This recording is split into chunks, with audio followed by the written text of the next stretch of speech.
Hey, Derrick, guess what? Hit me with it. We just got a promotion with Audible. Audible, fantastic. I love Audible. Do you know what the cool thing about this deal is? What's that? If our listeners go to audibletrial.com/supercinemapod, they get a free trial with Audible. And do you know what they get with that? What do they get with that? Tell me. They get one free audiobook of their choice, and they get 2 free Audible originals, which is special content that Audible makes available free for all its subscribers. Are you kidding me? That deal is so good, I may go myself and sign them. Do you think they let you keep the books after you're done? No, you're not going to tell me they let you keep the books after you're done. Yes. In fact, you can go sign up for a trial, and you can cancel before the trial ends, and you get to keep the books you've already downloaded. Well, I don't see how you can beat that with a stick. Exactly, yeah. And you can, lots of great books, especially for fans of this show. You can listen to Super Gods by Grant Morrison, which is all about like how the superhero comics have changed and evolved over time. Or you can check out Marvel Comics, The Untold Story, which is a terrific book. I have that both in hardcover, and I listen to that on Audible myself in my car while traveling back and forth. And there's also another similar book that's called Slugfest, which is about like the wars between Marvel and DC Comics. Oh, okay. So that's another one you got to check out too. So yeah, head on over to audibletrial.com/supercinemapod and start your free trial right now. You get 1 free audiobook and 2 free Audible originals, and you can keep them even if you cancel before it's over.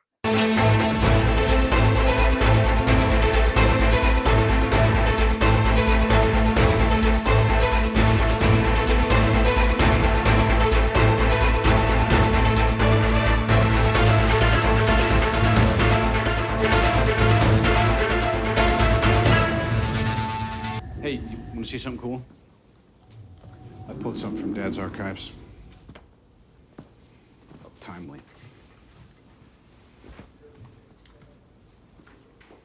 FDR signed the Lend-Lease bill with these in 1941. Provided support to the Allies when they needed it most. Some would say it brought our country closer to war. See, if not for these, you wouldn't be here. I'm trying to, what do you call it? That's an olive branch. Is that what you call it? Is Pepper here? I didn't see her. We are kind of, well, not kind of. Pregnant? No, definitely not. We're taking a break. It's nobody's fault. I'm so sorry, Tony. I didn't know. A few years ago, I almost lost her, so I trashed all my suits. Then we had to mop up Hydra, and then Ultron. My fault. And then, I never stopped. Because the truth is, I don't want to stop. I don't want to lose her. I thought maybe the Accords could split the difference. In her defense, I'm a handful. Yeah, Dad was a pain in the ass, but he and Mom always made it work. You know, I'm glad Howard got married. I only knew him when he was young and single. Oh, really? You two knew each other? He never mentioned that. Maybe only 1,000 times. God, I hated you. I don't mean to make things difficult. I know, because you're a very polite person. If I see a situation pointed south, I can't ignore it. Sometimes I wish I could. No, you don't. No, I don't. Sometimes I want to punch you in your perfect teeth. But I don't want to see you gone. We need you, Cap. So far, nothing's happened that can't be undone. If you sign, we can make the last 24 hours legit. Barnes gets transferred to an American psych center instead of a Wakandan prison.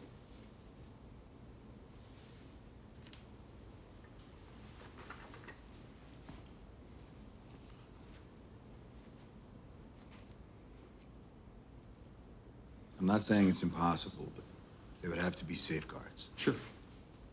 Once we put out the PR fire, these documents can be amended. I'd file a motion to have you and Wanda reinstated. Wanda? What about Wanda? She's fine. She's confined to the compound currently. Vision's keeping her company. Oh, God, Tony, every time I think What, you it's see 100 things the right acres way. with a lap pool. It's got a screening room. There's worse ways to protect people. Protection. Is that how you see this? This is protection? It's internment, She's Tony. not a U.S. citizen, and they don't come grant on, visas Tony. to weapons of mass She's a destruction. kid. Give me a break! I'm doing what has to be done to stave off something worse. You keep telling yourself that. Hate to break up the set. Welcome to the Superhero Cinephiles podcast. I am half of your host, Perry Constantine. And as usual, and as always, I am the other half, Derrick Ferguson. How you doing today, Derrick? I am doing quite well. Thank you for asking, sir. How are you doing, and how's the family doing? I'm doing good. Family's doing good. Wife's in a little bit of pain because the baby's growing and moving around a lot and punching and kicking her a lot. They do tend to do that. Yep. So the baby's moving a lot. We can feel it moving. It's definitely got a lot of energy in it. So Maybe you got a future soccer player. You know what? I joke with her because Kozuno always like jokingly punches me and stuff like that, and like always joking, teasing me and all that. And I'm like, and now the baby's like punching her all the time. And I'm like, see, the baby's getting revenge. It's standing up for its daddy. And there you go. Before it even pops out. Yeah. Take it up for daddy. Yeah. All right. But yeah, it's good. Hopefully, so we're recording this on a Saturday. Hopefully on Monday we're going in for the next sonogram, and we think we might find out for sure if it's going to be a boy or girl at that time. Okay, cool. So yeah, we're excited about that. That's going to be fun. And of course. Mm-hmm. Listen, when you just find out about it, don't burn down any forest. Oh no, definitely not. Yeah. My sister asked me, months ago, are you going to do a gender reveal party? I'm like, yeah, it's called announcing it on Facebook. I don't get these like gender reveal parties and all that crap. I'm like, just like, who cares? I mean, you know what? We take it. I don't know. There are so many things about this country, which, as I said, not to get too political. Well, maybe we should, because the movie that we're going to be talking about. Oh, it's a very political movie, yeah. Very political movie. So just let me throw this in. If there's one thing, maybe the only thing that I can say I appreciate about the Trump administration is that it has pulled the cover of a lot of the hypocrisy of Americans. Yeah. And I'm talking about the people, not the institution, not the dream. I'm talking about the people that live in America. A lot of the covers have been pulled off of how Americans really think and feel about themselves, about this country, and the other people that they're supposed to care about in this country. And really, we have found out that we're a bunch of selfish bastards. Oh yeah, we really are. Yeah, bunch of selfish, non-caring bastards who really are, pay a lot of lip service to how much we care about other people and how much we look out for them. And you do have a lot of people that do, but I think a surprisingly amount of people have been revealed to be very self-centered and only interested in what they want. Yeah. Oh, I think that's definitely true. Like, people saying like, "Oh, this is not who we are." I'm like, well, actually, yeah, it kind of is who we are, but we should be doing better. Yeah. Oh, yeah. I mean, yeah. I mean, listen, we're not perfect. None of us are perfect. And we all know this. We're not perfect. But you know what? I think the Trump administration has revealed that we're also not as good as we like to believe that we are. Yeah, exactly. Yeah. We're not. We're not as good. We're not as good. We're not as resilient. We're not as willing to make sacrifices as previous generations did. Previous generations, whenever the country was in a state of crisis, I mean, you had people who were eager to make sacrifice. We are not so eager to make sacrifices anymore. We are too addicted to our pleasures and our technology, and too addicted to the concept of the individual overall. Yeah. Which again, I don't have a problem with. Yeah, but you know what?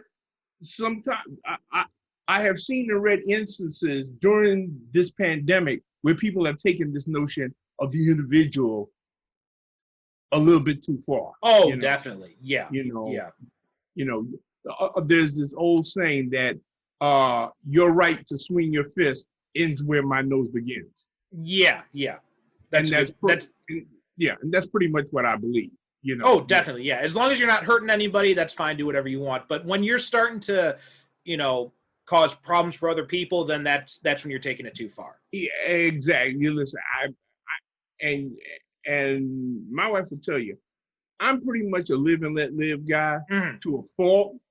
I really pretty much don't care what you do as long as you don't do it in the middle of the road and scare the horses, Mhm. or you're not doing it to kids.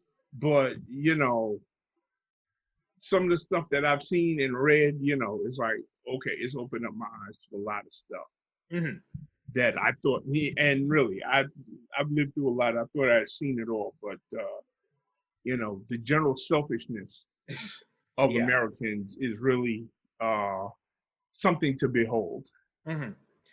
So, trying to see what news we got coming up. Do you hear a little bit of Adam Sandler news because we talked about him last week. Apparently, he's doing another comedy movie that the trailer just came out. It's coming out in October, so he's continuing looks like he's going back to the well again after apparently he didn't after the Oscars. We were talking about his Uncut Gems. He swore that he was going to make the worst movie ever after that. That's what I heard. The story I heard was that he said if he did not win the Academy Award for Best Actor for Uncut Gems, he was going to go back to Netflix and he was going to make the worst movie ever made. Yeah. Well, listen, I mean, Uncut Gems, I'm sorry. I saw that. I watched that as I related, and for 2 hours, he did a very bad Al Pacino, which I didn't think he deserved an Academy Award for. I really did. Yeah. And I heard New Mutants has done pretty well. It looks like it's doing well. I mean, all things considered, doing pretty well at the box office, and which I'm looking forward to seeing that. Once it eventually comes out to streaming. The way I heard it, it did better than they thought it was going to do in the pandemic. Yeah. Apparently, a lot more people turned out. Well, you know what? You've had people like our good buddy Tobias Christopher, who's been waiting for this movie for like 2-3 years. Yeah, yeah. Yeah, so I mean, you had a lot of X fans and New Mutant fans, and that really were waiting for this movie. In fact, I heard it did better than the other movie, which is kind of Tenet. Kind of disappointing. Yeah, Tenet. Yeah. Tenet had apparently like the worst opening weekend ever. You know what? Okay, here's my thing, and I've discussed this with some people. Oh wait, no. So it's the lowest opening weekend of Nolan's career. That's what it says here. Yeah, my feeling was that everything should have just been pushed back to next summer. You see, Fast and Furious 9, they did that right out the box. They said, "No what? Okay, we're just gonna wait till next year. Bingo, bing, bang, boom, get it over with." And now Wonder Woman 1984 has been pushed back to Christmas. Yeah. And then what else was it? Mulan came out on Disney Plus, but you can't pay me to see that movie because of all the actress is like, supporting is against the democracy protests in Hong Kong, and then it turns out they were using like the help of like the Chinese propaganda departments and all that kind of stuff and making that movie. So that movie's getting a lot of shit right now. And you know what? Okay, here's another thing. The movie is going to be available to be seen in December. You don't have to pay extra for it. It's going to be, Disney is going to, stream it regularly. Not, you know what?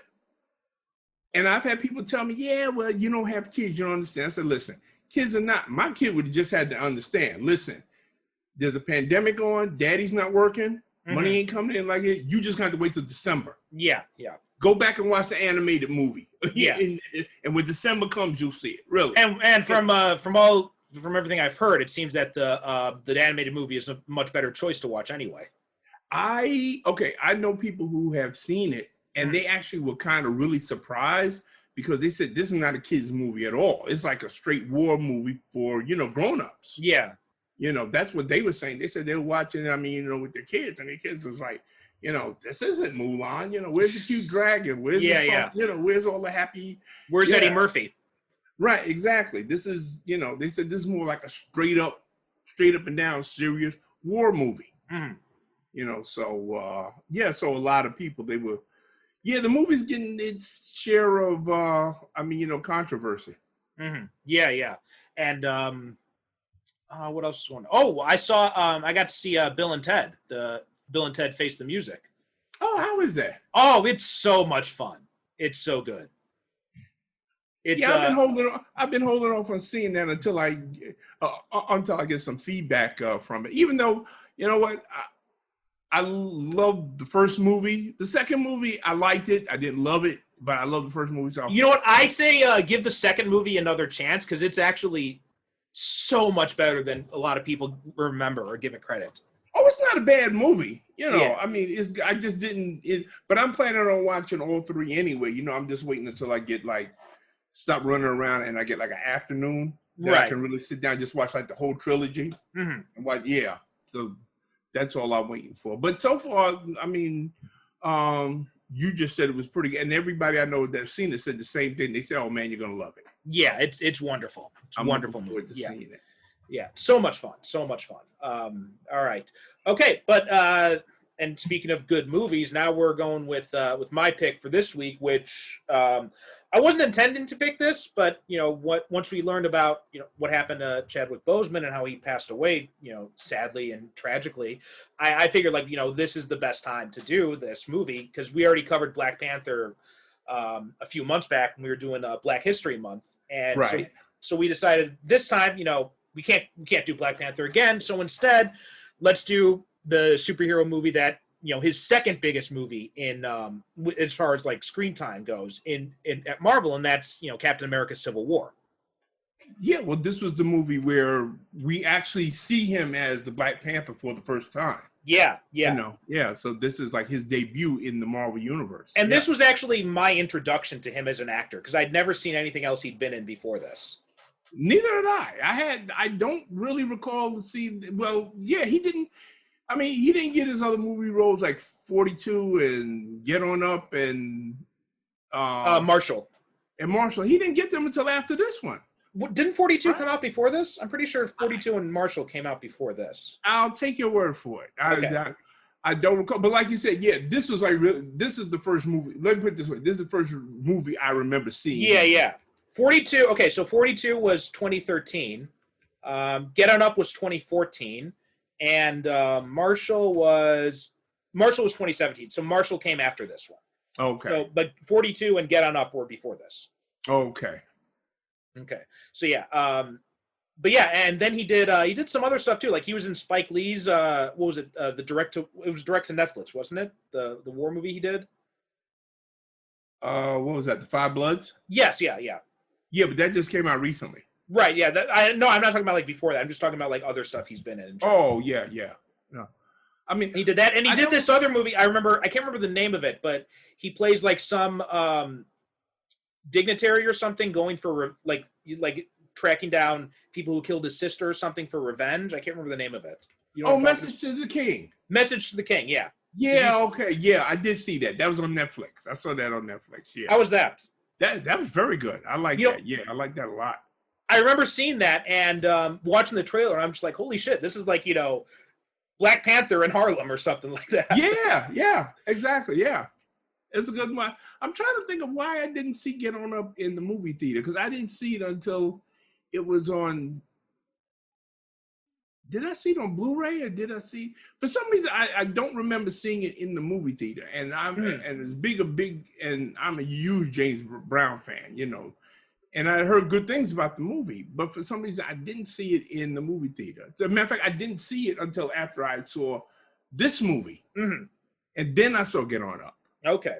Yeah, I'm gonna have to check those out because I actually haven't seen them either. And yeah, I watched Get On Up. What was it, last week? And I mean, I thought his performance was phenomenal before, but now knowing that he had cancer and he did it, you look at the physical stuff that he does, because he's got James Brown's moves down. Cold. Yeah. He doesn't do the singing though. That's James Brown's actual voice that you hear singing. Yeah. Yeah. Well, that's understandable. There's only a few. No one can really imitate James Brown. No. I mean, yeah. No. Yeah. I mean, and my thing is when you're doing a biopic, okay, unless you get somebody who actually can do some kind of close approximation of the person that you're doing, just have them lip sync. I don't care, I don't mind. I don't care, Absolutely, and I would rather see a good lip syncing performance than see a bad singing performance. Oh, absolutely, yes. But that's just me. I mean, I'm weird that way, folks. No, I think I'm the exact same way. I'd rather have the lip sync as opposed to a bad actual performance. Yeah. I mean, unless you have somebody like, okay, for instance, what's his name? What was that movie? Jamie Foxx, Ray. Yeah. Okay, now Jamie Foxx can sing. Yes, that's exactly the example I was going to go to as well. Right, and he actually worked with Ray Charles. Right, yeah, he had that option. Right, he had that option. So so that was good because he came close to being Ray Charles. I mean, I couldn't close my eyes and say, okay, well, I can't tell the difference, but he was close enough that it made no difference. Exactly. Yeah. He was wonderful in that movie. Oh yeah, that was a great movie. Yeah. Mm-hmm. Okay, and now this movie is based on, it's based on got a pretty infamous basis, which is the Civil War crossover. And I don't know about you, but when they announced that Civil War was going, because I remember when they did that announcement, and the first announcement for anyone who doesn't remember, back when they were announcing this whole slate of Marvel movies, they got to the third Captain America movie, and they had done up a fake logo. And the original logo they had up was Captain America's Serpent Squad, and or Serpent Society, or one of the two. And I thought, oh, that's cool. They're gonna bring the Serpent Society into the movies, And I was excited about that. And then they changed, and they're like, no, we're just kidding. We're actually gonna do Civil War. And I'm like, I kind of wanted to see Serpent Society instead. You go around kicking pebbles on yourself. Yeah. I want you were the only one going. I know. I was the only one. Everyone's like, "Oh, yeah, I'm glad they did that fake out." I'm like, I'm not. Yeah, I'm not. I want to see something. Oh man, you're a trip. God, I want to see Death Adder on the big screen, man. Yeah, I mean, hey, listen, that would have been cool. It would have been. Hey, Death Adder was Snake Eyes before there was a Snake Eyes. Yeah, that would have been cool. Yeah, so I was a little bit disappointed in that, especially because, like, I hate Civil War. It's like one of the worst comic books ever made. I have no idea why so many people like that piece of shit. It was I didn't read it myself. I didn't read it because by that time I really wasn't reading Marvel or DC. And from the premise that I read, I didn't care for it either. I said, it was, why? Because DC and Marvel were like in this period where the superheroes weren't battling supervillains anymore. They were fighting each other all the time. Right, yeah. And quite frankly, I didn't want to see that. Yeah, I got nothing against superheroes having disagreements and arguing and because that's what Civil War is. I mean, everybody is, they got the different points of view and but I just don't want to see that all the time. Right, yeah. Now in this movie, when we see it, it was a refreshing change because, first of all, let me just say that I don't like the title because personally for me, I think it should be Avengers Civil War. Because to me, this is an Avengers movie. Well, I can see your point with that, but I do think the title makes sense because it is still, Cap is still like the major focus. And the Avengers are there, but they're very much supporting characters. It's not like in some of the other in like the Avengers movies where it's much more ensemble. This is not an ensemble movie. Cap is there. I think so. Yeah. I mean, you get moments with some of the other Avengers, like they do a lot of good stuff with Hawkeye. They do a lot of good stuff with Wanda and Vision. But even still, in the grand scheme of things, like they are minor characters. They're supporting players in it. But the main thrust of the story, it's still all about Cap and his relationships. right? It's about his relationship with Tony, his relationship with Bucky, his relationship with Peggy and with Sam. And those relationships are really what drive the story. So that's why I think it does still make sense to call it a Captain America movie. Oh, well, yeah. I mean, well, of course, it's part of Captain America thing, and you have a valid point. I just think my thing has always been, and I've said this to you before, and I've said to other people, that I think this movie works equally as well as a Captain America movie and as an Avengers movie, mainly because the villain of this movie, Zemo, his plan is not specifically directed just at Captain America. It's directed at all of the Avengers. Right. Yeah.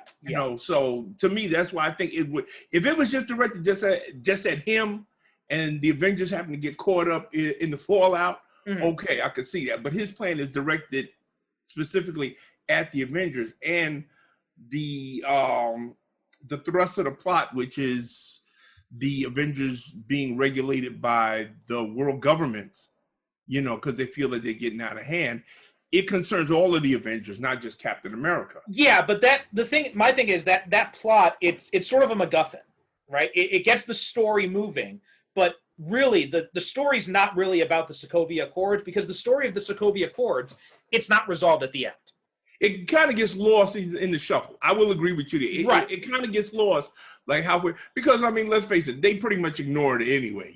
Well, I wouldn't say it gets lost. I just say it's not important to the story they're actually telling. It's just it's the inciting incident, right? Captain America says right from the start, well, I ain't following this shit. So right, yeah. And there's no change in Cap or Tony's opinions over it from the beginning of the movie to the end of the movie. Like they don't change at all in their opinions of the Accords. Also the important thing too, like the Avengers, after the midpoint battle, they're out of the movie pretty much. Like they have no role in the resolution. So that's true. So that's why I say that if this were called Avengers Civil War, I think I would have been annoyed, because the Avengers, because then it would be like the X-Men movies where Wolverine, Cyclops, Magneto are the focus, and all the other characters fall by the wayside. Okay, that's a valid point. That's why, yeah. So I mean, I know they've called it, they jokingly called it Avengers 2.5, which, if they called this movie, you could actually call this movie Captain America and the Avengers. Yes, you could. You'd be valid in calling it that as well. Because I don't know, there are scenes in there like the ones with the very sweet and warm scene where Vision and Wanda, he's trying to cook for her, and she comes in, and did we need that scene in the movie? No, we did not need it. But it furthers along their characters, and if you're familiar with them from the comic book, it gives you a nice warm feeling. And it's amazing when you think about how they are in this movie, and then how we see them in Infinity War. And then when you stop and you realize they've only really had those two movies, those two scenes, those are the only real development we've had of their relationship. We haven't. Right. Yeah. But they do it. They do it so well, like, and especially hat tip to Paul Bettany and Elizabeth Olsen. Like they act like they've had this whole development off screen.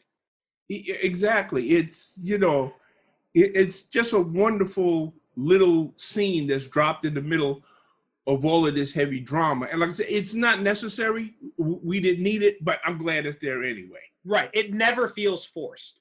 Another scene that I like, which I always tell people, and I love to see, maybe it's not a big thing to a lot of people, but it's a big thing to me. There's a scene where right after they meet with Thunderbolt Ross, who has somehow finagled his way into being Secretary of State, for God's sake. The last person who should be Secretary of State is Thunderbolt Ross. Yeah. So they've had their meeting with the Avengers, and he tells them, okay, well, listen, you got to sign this. And they said, well, let's talk about it. And I think it's the Black Widow that says, well, when do we make a decision that you don't like? And of course, Thunderbolt Ross, being a Thunderbolt Ross, he said, well, that ain't going to happen. You're going to go along with this shit. You retire then, yeah. Yeah, he's right. Exactly. You retire, So So I also love the little smirk Natasha gives him, and when he says that, she's like, yeah, yeah, right, yeah, right. yeah, because she knows it's full of shit. She knows the deal right from the jump. She knows it's full of shit. But there's a scene right after that where it's just the Avengers. They're talking, and it's Rhodey and Sam Wilson. Mm-hmm. And they're arguing back and forth. And I really enjoy that scene because these are both black men, both military black men who have differing points of view. Yeah. And I really like how they had that in there to show that, okay, well, just because they're black, you know, and even though they've got similar backgrounds with them both being military. Right, they're both in the military. Even though they have all this in common, they are individuals and each have their own opinion and their own mind. And I mean, they're going back and forth at each other. It also shows the difference of when you're still in the military versus being out of the military, right? Because Rhodey's still in the military. He's still part of the Air Force. But Sam, he's retired, right? He's out of the military, and he retired because of what happened, right? He saw, his friend died and his wingman they talk about. Right. And then he only gets back in Winter Soldier when Cap comes to him for help. Right. And that shows like also the different perspectives you have when you're in the military versus what happens when you get out and you're looking at it from a wider perspective. Right. Exactly. You got a little, you have a little distance away from it. So, you're looking from the outside. It's also interesting to see how the people who were actually there when the Hydra takeover of S.H.I.E.L.D. happened, right? So you've got Sam, you've got Cap, and you've got Natasha, right? And, Sam and Cap, they rightly say, we can't trust this kind of power being put in the hands of one group, right? Because they saw what happened when that happened with S.H.I.E.L.D. and when Hydra took it over. But Black Widow, she's being more of a pragmatic sort of view of it. And which is, especially there's that great scene where, when she says that maybe we should sign it, and then Sam gives her this look. He's like, "Aren't you the ones who told the government to go to hell a few years ago?" Yeah. She, you know what? She plays a very fascinating role in this movie because her head goes with Tony, but her heart goes with Steve. Yes. Yeah. Basically, that's what it is. She's in the middle. She can see Tony's side and she can see Steve, which is really one thing I love about this movie overall. And I should say that this is one of the movies that whenever I get into discussion with one of these nitwits that talk about, well, I don't need politics in my superhero movies. I hate politics in my superhero movies. I said, well, did you like Captain America Civil War? Oh, I love that movie. It was a great movie. Well, that was a political movie, stupid. Absolutely, yeah. From start to finish. It's politics that are driving it. Even one of the characters even says, well, this is all about politics. Right. And that's what this movie is about. It's about politics trying to regulate superheroes and I mean, their actions. One of the characters, I don't remember who, but they come out and say, this is all about politics. That's what it is. And this is an intensely political movie. And of course, when you bring in the Black Panther, because you have citizens of his country that have been killed, including his own father, in a terrorist attack.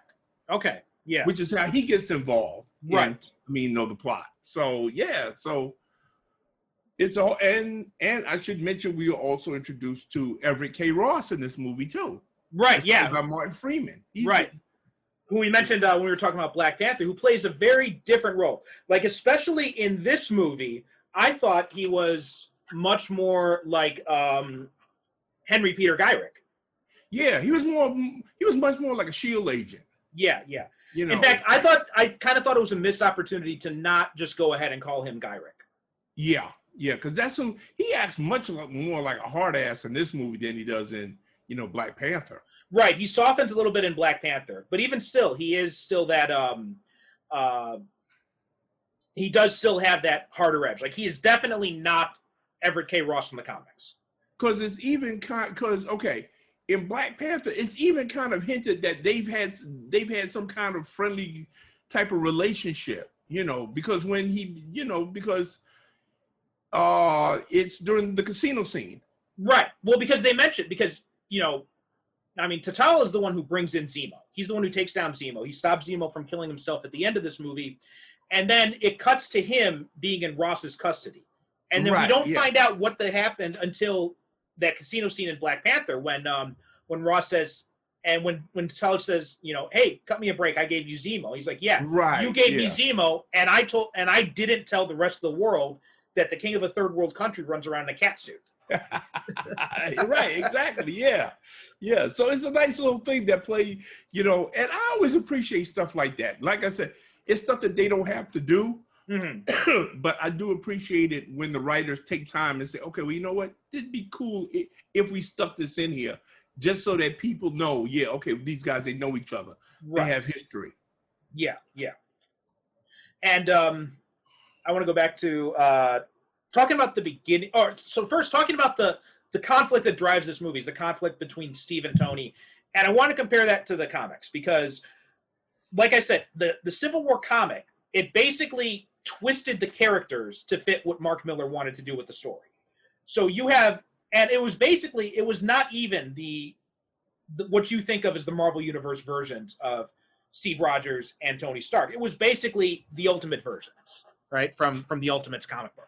Now, Right. if Mark Miller wanted to do this in the Ultimates, that would have been fine with me. That would have fit those characters perfectly. But he chose to do it in the main Marvel Universe, and he twisted the characters. Like Captain America's being, a real dick about stuff. He's and Tony is acting like a straight up supervillain, right? I mean, he's putting people he's putting his friends in this extra dimensional, extrajudicial, concentration camp, basically, located in the negative zone, which Reed Richards helped him design. That's what I've heard, that a lot of people, they had a lot of problems with how Iron Man was, depicted in the series, in the comic book. There was someone did try to look it up. Someone did a parody of it where he took all the pages from the comic book and he redid the dialogue and made it a parody. And it's mightygodking.com. That's what it's called. It's called mightygodking.com. I don't need your Civil War. It's hilarious. It's so funny. And he basically pokes fun at the whole thing. And there's also at one point he decides, you know what, we're going to send supervillains out after Spider-Man. And it's just like the whole thing. It's just like Tony Stark is basically Dr. Doom in that story. That's what I've heard. Yeah. What I've heard from people that read it. Yeah. But in this movie, so that's why I was really nervous going in, because I didn't want to see that. But this movie, it basically throws out everything from the comic except the premise. The premise is that, Iron Man and Captain America are disagreeing over some government action. And that's the basic premise of this movie. That's the basic premise of Civil War. But it's not the same thing. It's not the same as the Sokovia Accords are different from the Superhuman Registration Act. And because the Sokovia Accords are focused on the Avengers specifically, right? So it's all, and it does make more sense here. And because they're not asking you to give up your identities, they're saying the Avengers need oversight. And that's right. That's more understandable. And you know what? Okay, here's another thing that I love about this movie. You know what? There's really nothing wrong you can say about that. Yeah. I mean, really, nobody is 100% right in this movie, and nobody's 100% wrong. Like Natasha, I can see Steve's point, and I can see Tony's point. And Tony is saying, well, listen, all they're just saying is that they would just like to have some oversight over us, that's all. And yes, after the events of Age of Ultron, yeah, you can kind of understand why the governments of the world would be kind of nervous, especially since most of these enhanced beings are located in America. Yeah. That kind of makes the rest of the world know, well, how come you get all the superheroes and, we don't have any, and then throw into the mix, because even Thunderbolt Ross says, well, where's Thor? Where's the Hulk? How come y'all guys don't know where they at? What are they doing? They don't know. So people are scared. And when people are scared, people are unpredictable. Right. And that's all Tony is saying. Let's do this, and even Natasha agrees with it. And Tony turns around at one point. He said, wait a minute, are you actually agreeing with me? She said, yeah, I know, but hey, even a broken clock is right twice a day. And she says to Steve, listen, that's all he's saying. Let's sign this just to calm people down. because she has a great line in there. She says, listen, even if we only have one hand on the steering wheel, we still got some say in where the car goes. Right, yeah. And Tony himself, like, he's not 100% committed. Like, he understands there are problems with the Sokovia Accords. But like he says in that one scene, you know, he's like, I'm trying to do this now to stave off something worse happening later. And it's Captain America who makes shit worse every time. Every action he takes in this movie, and Tony tells him that, listen, you're just making shit worse. Yeah. You know, okay, I understand why he's doing it. This is his childhood buddy.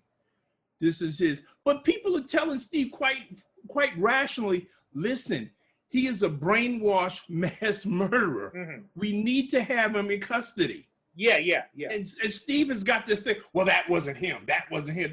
Okay, we understand that. But can we just put him someplace so he doesn't kill anybody else until we figure out what to do with him?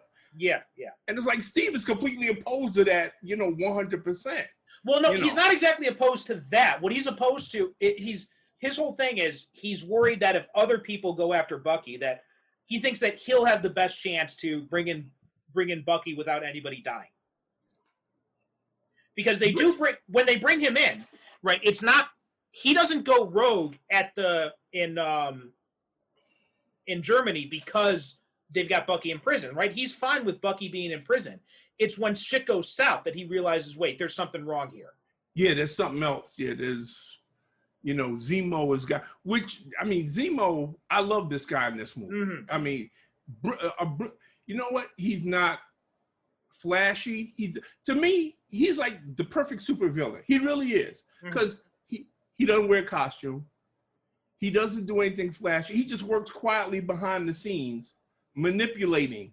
Well, he doesn't wear the costume yet, but as we saw when we get Falcon and the Winter Soldier, he's going to be wearing the mask in that.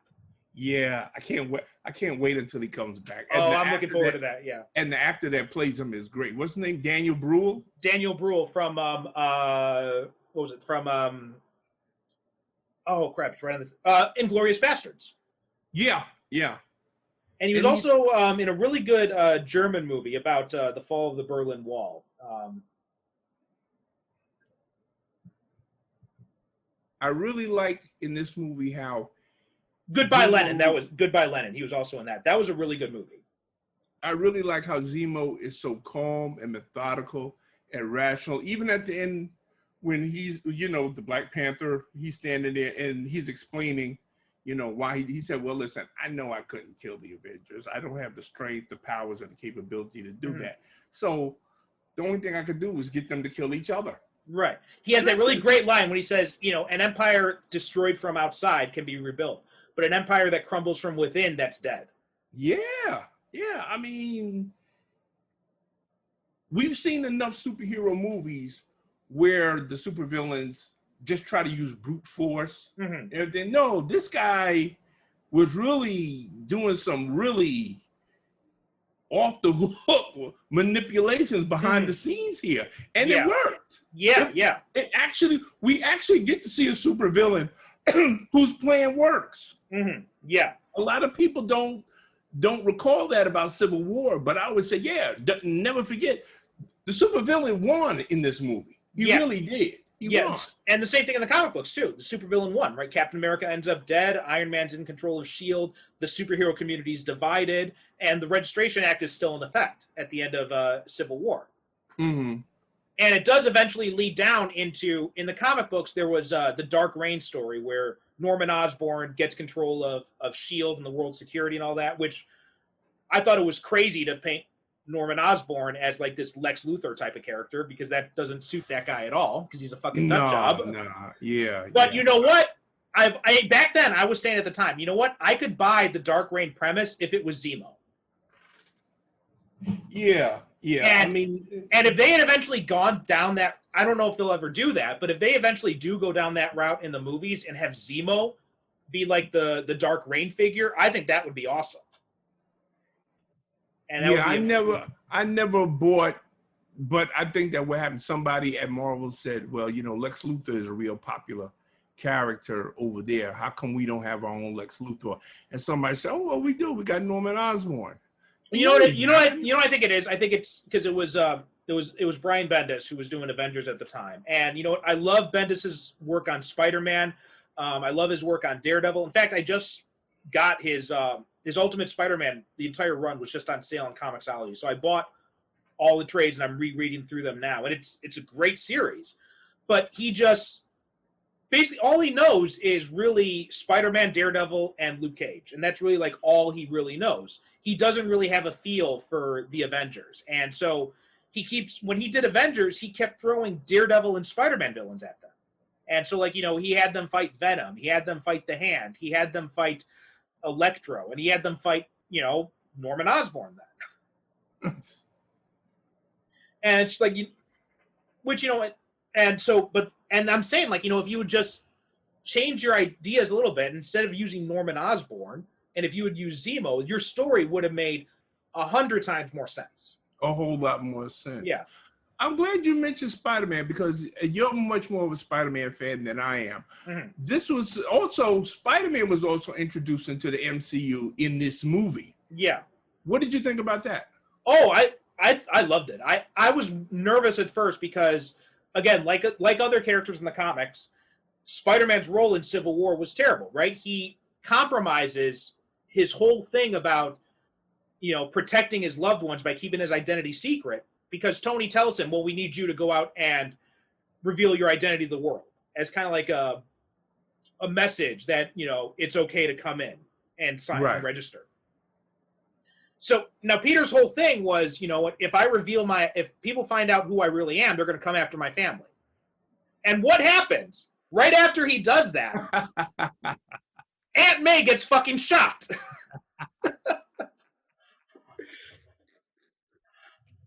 And then they had to go through all this, trouble to put the genie back in the bottle using Doctor Strange and all this to make everybody forget that he had revealed he was Spider-Man. Oh Lord. And that's why whenever people get pissed off about like a character dying or something in the comics or I'm like, you know what? Wait a few years and it'll go back to the way it was. Oh, absolutely. Yeah. I mean, that's just the nature of comics anyway. Yeah, nobody really died. Except for Uncle Ben now. Yeah. And it used to be Uncle Ben and Bucky, but then they changed that. that don't apply no more. But it actually worked in Bucky's case out for the better because like I remember because I was, that was by the time when I was reading trade, so I wasn't reading single issues. So I had heard that the Winter Soldier was really Bucky, and I'm just like, well, that's stupid. Why are they going to bring back? And then I read the story, and I'm like, oh, that's actually really good. Did you ever read that Brubaker's Captain America stuff? No, I've been hearing for years though that's like one of the best runs. Oh, the one that Brubaker did. Yeah, probably like the best. It's so good. Would you say that the Captain America that we see in these movies that's based a lot heavily on his work? Absolutely, without a doubt. Yes, okay. Without a doubt. Yeah. Yeah, because I've heard that too. That's why people tell me, "Oh, you ought to read Brubaker," because I've heard from people. They say, "Yeah, that when they see this Captain America, Chris Evans, they say, yeah, they feel like they're watching, Brubaker's." Yes, totally. Especially like all the political stuff that they brought in, starting with Winter Soldier. That's 100% like other writers. Not to say that other writers in the past in Cap weren't political; they were, but Brubaker grounds it in reality a lot more than a lot of the other writers did before him, and it's really good stuff. Yeah, you definitely.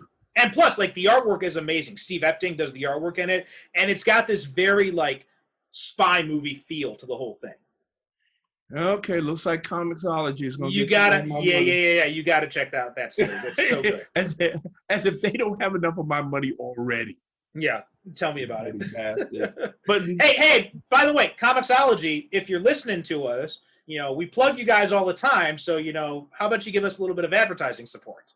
Yeah, I mean, really, you want? I mean, they just had a thing. I think I must have downloaded about. I shouldn't say this though. Well, yeah, I can say it because they gave it away for free. They had like a whole shitload of Black Panther comics. Oh yeah. It's funny when by the time that came out, I looked at what they were offering and I already had most of them. Well, yeah, I figured you would. A lot of that stuff I didn't have, and I said, oh, especially, and I got like the old Kirby stuff, which I haven't read in years. Oh, I don't think I saw that on there. Yeah. Oh, yeah. Do you know that? Is that still on there? When did you get this? Was this? This is last week. Okay, I gotta have to check that out because I didn't see that advertised on the. So yeah, Comixology. They, they're gonna bankrupt me yet. I'm gonna have to get a credit card just for them. Yeah. No, really, because you know what? And sometimes they have some sales that are so good, it is crazy not to get it. Oh yeah, definitely. That's definitely. it. I mean, the way they price it, yeah, it's crazy not to get it. Mm-hmm. Yeah. Oh, I feel like that. There's so many times I felt like that. It looks like it's not. Looks like it's over now. Damn it. I'll have to keep an eye out for something like that next time. But I did. There was another sale they did. I think it was for Black Lives Matter, where they had a bunch of stuff available for free. Yeah. And so I picked up I think it was like the Shuri series I picked up, and the Killmonger series I think I picked up, but I haven't read those yet. But anyway, but yeah, the Spider-Man. I loved what they did with Spider-Man in this movie, and I never, we always think about it's something I never really thought of. The fact that in the comic books, because it's comic books and you've got the benefit of artistic interpretation, you can make his eyes change, right? The eyes in his mask. And, that's something I never would have thought that we could ever even see in the movie. It's something I never even thought that I'd be missing in the movies, right? Because we had the Raimi Spider-Man films. They were with the eyes were fixed. We had the Mark Webb films where the eyes were fixed, but they never moved. And then in this movie, when you see the eyes move, it's like, holy shit, they're mechanical lenses. And he makes that, and he makes that point where he says, like, Tony asks him, "Can you even see in these goggles?" He's like, "Yes, but whatever happened to me when I'm in action, like, it's like my senses are dialed to 11. There's too much input." So there's a practical reason for his lenses to do that. And I love how they have a close-up and they show you, that they're obviously, but it's brilliant in that it allows him to have some expression. Yes, yeah. As well, like his eyes will open up wide when he's surprised, like with Giant Man. Yeah. And he goes, holy shit, and his eyes are like taking up half of his mask. And I'm cracking up. I said, oh my God, that's great. That's like a panel right out of a comic book. And then, and the scene where, and the fact that I like that they're living in an apartment building, right? Because that makes so much sense for middle class aunt and her middle class woman and her nephew. Like, it makes so much sense for them to just be living in an apartment building in New York as opposed to a house. Because that kind of drives home the fact that they don't have a lot of money. They don't have a lot of money, exactly. Yeah. And the whole thing about him dumpster diving and being a tinkerer, I love that thing. That was another really good point they did. And you know what? I like the fact that they got a hot Aunt May. Hey, Aunt May keeps getting younger and younger and younger in these things. But yeah, hey, we came a long way from Sally Field. Yeah, well, Sally Field was good too. I like Sally Field. Sally Field was good. I like that she had a bit of a harder edge to her compared to Rosemary. Like, Rosemary Harris was much more the Stan Lee, Steve Ditko doddering Aunt May. Yeah. Which, and that's fine. She did that very well. Sally Field was a bit more of like the Bendis Bagley Ultimate Aunt May, where she's a little bit younger. She's a little bit more of a taskmaster, and and she has a little bit more of a personality to her. I think that the genius in making Aunt May, okay, given that their age difference is like skewed the way it is, Aunt May is almost more like a big sister than Aunt. Right. Well, age-wise, she actually is more appropriate than Rosemary Harris was, or right, even Aunt May in the comic. Because Aunt May was like his great aunt in the comics. Right. True. Yeah, she wasn't even like his aunt. She was his great. Yeah, and she was like 90 years old. Or something I'm when I was 18, my aunt was like in her 30s, so 18, 20, 30s or 40s. Yeah, she wasn't like 90. Same here. When I was when I was in my teens, like 18, something like that. My aunts were like in their 30s. Yeah. Yeah, so it makes sense for him. He's Yeah. he's a 16-year-old kid. His aunt's in her 50s. That makes total sense. Yeah. And also, it's a nice little callback because Marissa Tomei and Robert Downey Jr. have been in movies in the past. So, like, they were in Only You in the 90s. They were in Chaplin together. And so that scene where they're on the couch, it's like a callback to those other movies, especially when he's flirting with her. That whole scene in that apartment, I enjoyed it so much because it was like a Howard Hawks movie. Yeah. With the rapid fire dialogue and they're going and they're ping pong. Tom Holland is like the only actor I've ever seen who can keep up verbally with Robert Downey Jr. when he's on a roll. Oh, he's so good at it. And then like the looks Tony's giving him where he's like, play along. Yeah. I mean, okay. And go ahead. I am not, no, I'm just saying that I'm not that much of a Spider-Man fan, but I am a fan of this version of Spider-Man. Because to me, he's how can I say this? I don't know. The other actors that played Spider-Man, they had enough of one element of the character, but were lacking in something else. But this kid, Tom Holland, he seems to be able to encompass every aspect of the actors that came before him, as well as the comic book version, if that makes sense. No, absolutely. Like, he is just like Christopher Reeve, right? Was like this perfect synthesis of all the different versions of Superman we had seen at that point. I think it's the same thing with Tom Holland and Spider-Man. Yeah, that's what it is. Because he's got like the whole thing was Tobey Maguire and Andrew Garfield were both good. Like, I don't want to disparage either of them at all. They were both good, but they were good in different ways. They didn't quite have the whole package. Like, bingo. That's what I'm trying to say. Yeah. Maguire was perfect as Peter Parker, right? He was absolutely perfect as Peter Parker. He's this, this shy, geeky kid. That made total sense. But the problem is, he couldn't spout a quip to save his life. Yeah. Like, every time he tried to crack a joke as Spider-Man, it just fell flat. Yeah, it didn't come off as being witty or spontaneous. Right. Yeah. And Andrew Garfield had the opposite problem. Andrew Garfield was too cool as Peter Parker, right? Like, you get the sense that he was kind of like this loner by choice, as opposed to a loner because he gets picked on at school. Right. And which, it's fine. It's a different interpretation. That's fine. I like the Andrew Garfield movies.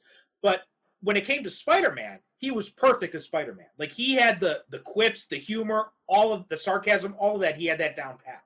Right. Yeah, exactly. It's like he took the best. It's like, what's the best in it? It's like Pierce Brosnan. Yeah. I always said that Pierce Brosnan is like he took the best parts of Sean Connery, Roger Moore, and what's the Timothy Dalton. Timothy Dalton? And Timothy Dalton. Yeah. It's like he took all the best elements from them and put them into one package. Yes, yeah. And that's what made his Bond so successful. That because it's like he took all the little best. Tom Holland, he's the same way. It's like he takes all the best bits from those guys that played Spider-Man before him and adds his own little quirks or whatever, and it comes out to be okay. I look at him and say, okay, that's Spider-Man. Yeah. Like, he's got the geeky side. He's got and especially like the way he's got the whole nervous thing. Like, that's the thing. Like, he's got this like nervous kind of quality to him, it's like an endearing kind of nervousness. It's not like an annoying kind of. And it's fun to watch. Like, when he's like, trying to talk to Downey and he's all starstruck and everything. And how he talks so rapidly when he's nervous as Spider-Man is so Spider-Man. That's such a Spider. When I said, okay, this is Spider-Man, when he's fighting with Captain America and he stops and he says, okay, you do know that thing ignores all the laws of physics, right? He's geeking out over all their equipment. Yeah, and like he says when he grabs Winter Soldier's arm, he's like, "You've got a metal arm, dude. That's so cool." and then Falcon, and then he sees Falcon. He's like, "Are those wings carbon fiber? That would explain the rigid flexibility ratio." And Falcon's like, "What the hell are you talking about? This is a fight." He said, "You do know we don't talk all that much in a fight, do we? But of course he does, because he's Spider-Man. That's what Yeah. Spider-Man does. And he's geeking out about all this, and it's such a Spider-Man thing to do. Yeah, that's what I said. Okay, this kid is Spider-Man. Yeah. And I just thought it was a gutsy move of Marvel to introduce not just one but two new characters in the same movie. Yeah. And also to give a lot more development to some of these other characters who haven't gotten some before. Because like we got this is where I want to talk about Hawkeye, because Hawkeye, this version of Hawkeye is my favorite version of Hawkeye in the movies. Like I remember people complaining about the last two movies, and they're like the two Avengers movies, like, oh well, that's not really Hawkeye. That's Van Allen Plexico, friend of the show, he said like, well, the whole thing with Hawkeye is they gave his personality to Iron Man, so now they don't have anything to do with Hawkeye. But this Hawkeye we see in Civil War, that's the Hawkeye from the comics, I felt. Oh yeah. Like he's like the more mature Hawkeye from the comics, like when he was doing the Thunderbolts thing, like he's that Hawkeye, right? And he's got the whole thing where he has that leadership quality to him, but he's also making jokes and stuff like that. I don't know. I've never had a problem, and I know what you're saying because I've heard people say that too, about well, they took Hawkeye's character and gave it to Tony Stark, and I said no, they didn't. They just let Robert Downey Jr. do what he does best, which is graft his personality onto the character. That's what I've always felt too. Yeah, that's what he did. That's Robert Downey Jr. Playing an inflated version of himself. Yes, but that's what it is. But I've never felt like they stole Hawkeye's character, because this is obviously a more mature, seasoned version of Hawkeye than what we've seen in the This isn't the one that was part of Cap's Goofy Quartet. Right. The one who had made all these mistakes in his youth and all that, and is trying to make it, and is still like trying to challenge. This is a Hawkeye who has gone through all that already. Yeah, this is a guy who's got a wife and kids, and and he's mature. Yeah. And that's why I think, and we could talk about this more when we eventually get to Age of Ultron. But the scene when he talks when he's telling his wife that, he's like, what, these kids, they just need someone to smack some sense into them. Like it's basically what he did to the Thunderbolts. Right. In the comic books. Like, and he does that here to Wanda and Pietro. And there's that great speech he gives to Wanda, right? He's like, everything's crazy. The city's flying. We're being attacked by an army of robots, and I've got a bow and arrow. None of this makes sense. None of this makes sense. Yeah, but he's like, I'm gonna go. He's like, I'm gonna go out there and I'm gonna do my job. And but here I am. I'm going, and see, that's why. And I tell people this all the time. Whenever anybody talks about, okay, well, they say to Captain America, he's the heart and soul of the Avengers. I say no, it's Hawkeye. Yeah. Because think about it. Here's a guy, yes, with nothing but a bow and trick arrows. Mm-hmm. He holds his own on a team that's got Thunder Gods, the super soldiers, the guys in armored suits and everything like that. And he pulls his weight. Yeah. And he's frequently the guy that is saying, hold it, wait, stop. Let's stop and take a minute to think about what we're doing before we go out and do it. And I think the movies play a subtle nod to that, because you notice every time Hawkeye's not on the team, it goes to shit. And that's what he says. Right, he has a point in the movie where he goes and he rescues Wanda. Yeah. And he says to the Vision, every time I leave you guys alone for 5 minutes, everything goes to shit. And he's right. And then also, too, Infinity, he leaves after this because he goes and he takes the deal to be under house arrest with his family. And then it goes to shit again. Thanos comes and wipes out half the universe. There you go. Hawkeye's my man. I'm telling you. And he's a guy, he's like one of those people that is a professional superhero. This is what he does. And he's like a talent scout. He's always recruiting promising talent and saying, okay, I can help. Okay, there's something that I can teach you. Right. And it's so telling that he's the one who brings Wanda out of this, right? Just like he did in Age of Ultron, right? It's a perfect, because he says that to Wanda. He says, like, look, if you can't handle it, you stay here. I'll send your brother to come get you later. He's like, but if you walk out that door, you are an Avenger. Yeah. And then he does the same, and he gives her the same, like, tough love speech here. He says to her, he's like, look, if you want to mope, you can go to high school. But if you want to do some good, then it's time to get off your ass.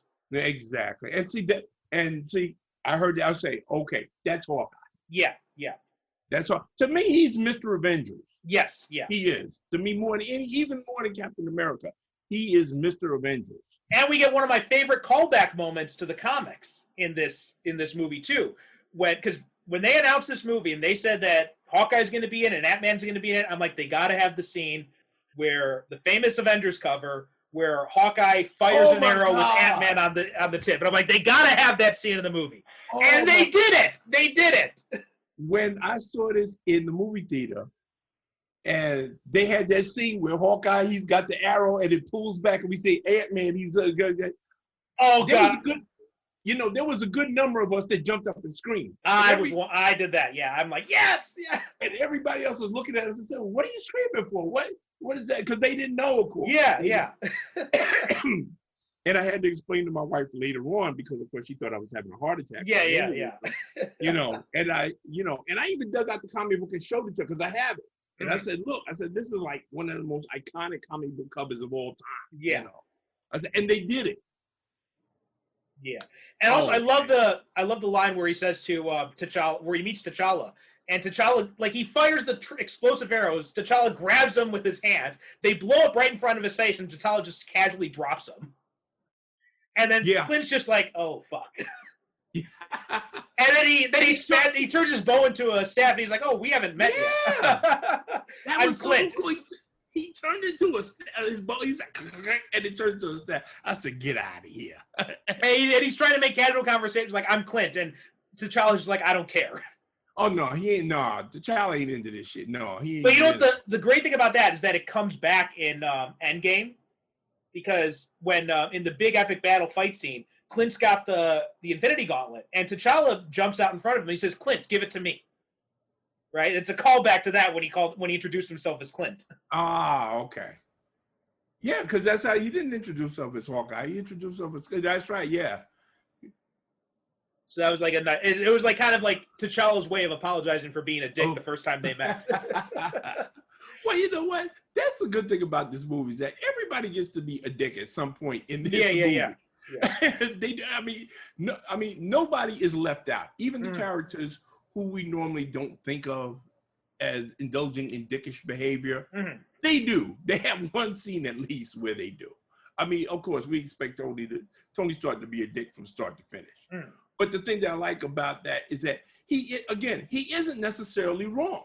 No, that's one of the things I liked about this movie especially compared to the comic books, is that Tony's logic makes sense.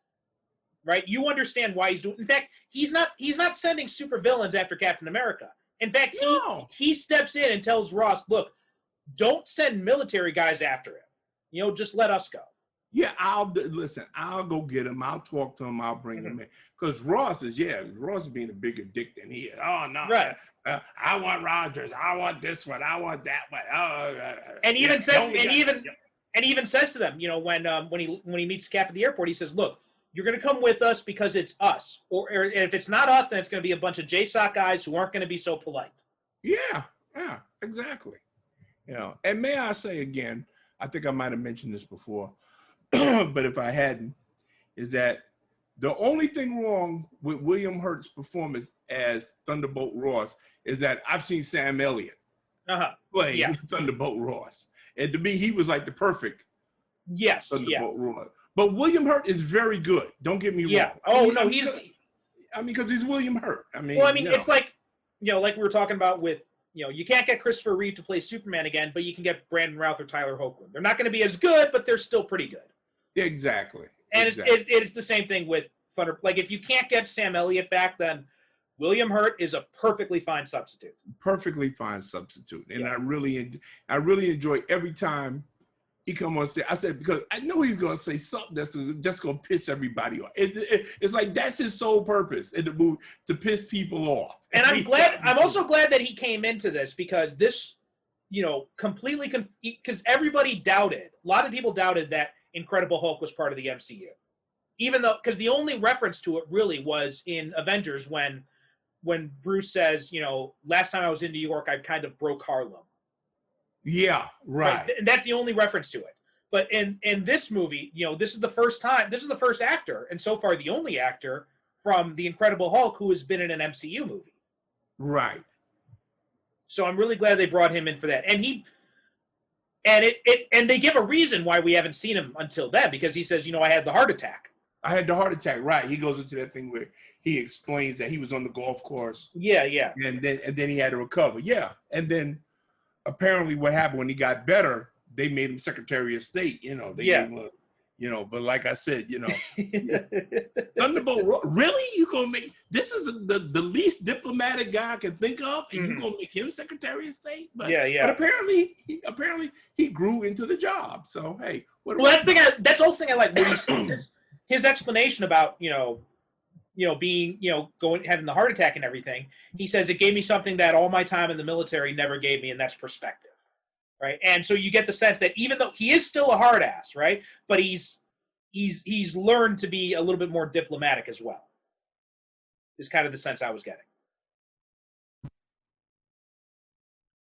Whole thing, I think that he goes through what he talks about. I learned something in all that time when I was recuperating, because I think he said he was in surgery for like 13 hours. Yeah. And he said, and I learned something. Yes. In that time. So so I think that's, but you know what, having been through because I've had 2 pulmonary embolisms, which is, blood clots in the lungs. Right. And the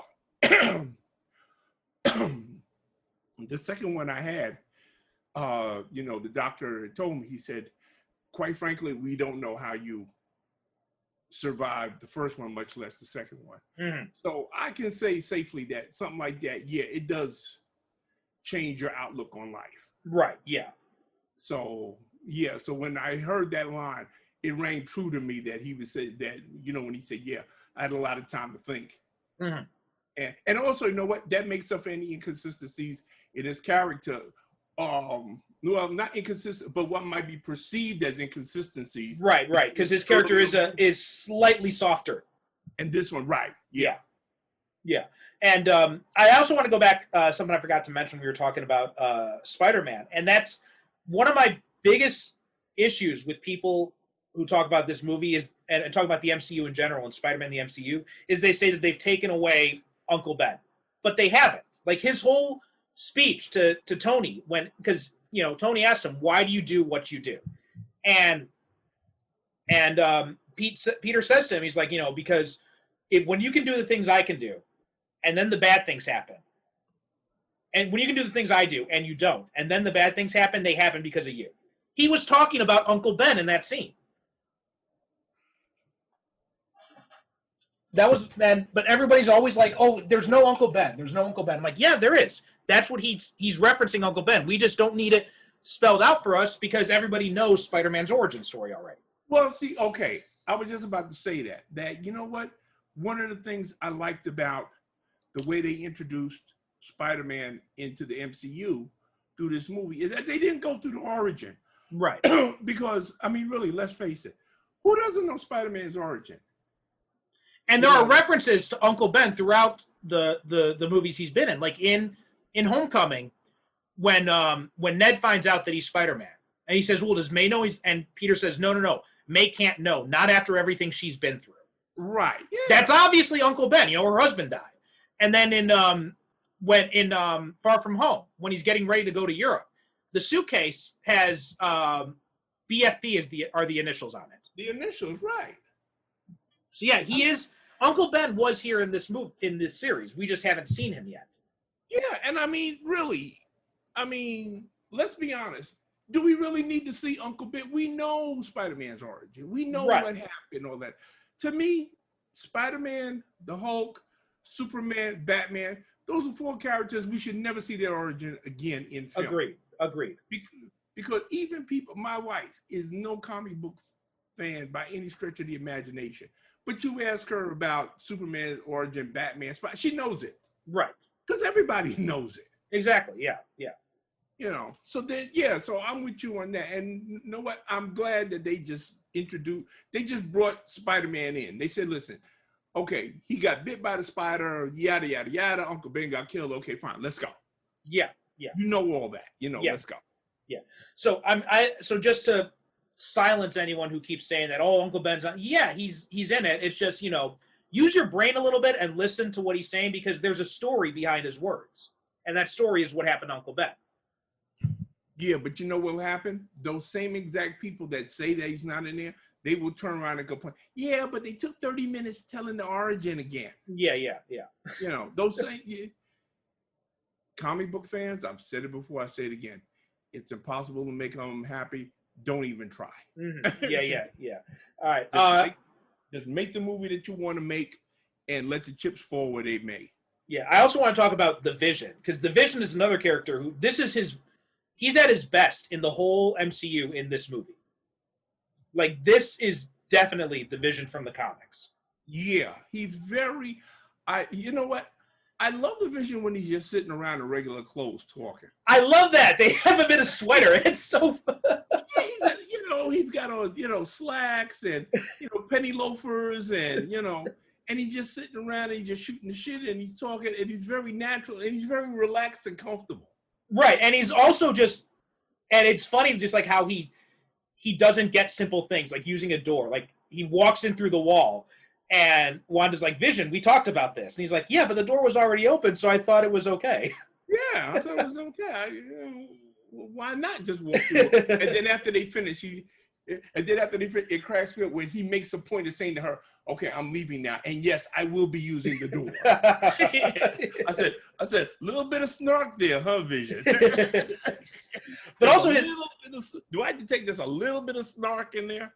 And I also like his analysis, like when they're all sitting down and they're arguing, he's like, I have an equation. And then Sam's like, oh, great, this should clear it all up. And know what? It does. It does. It makes a lot of sense. Then Rhodey's, because I love it. There's like this, because it seems like Sam thinks Vision's going to fall on his side. Yeah. Right? When he says that, he's like, all right, great. This is going to clear it all up. And then he finishes it, and Rhodey's like, boom. Yeah. Yeah. Because the Vision is looking at it,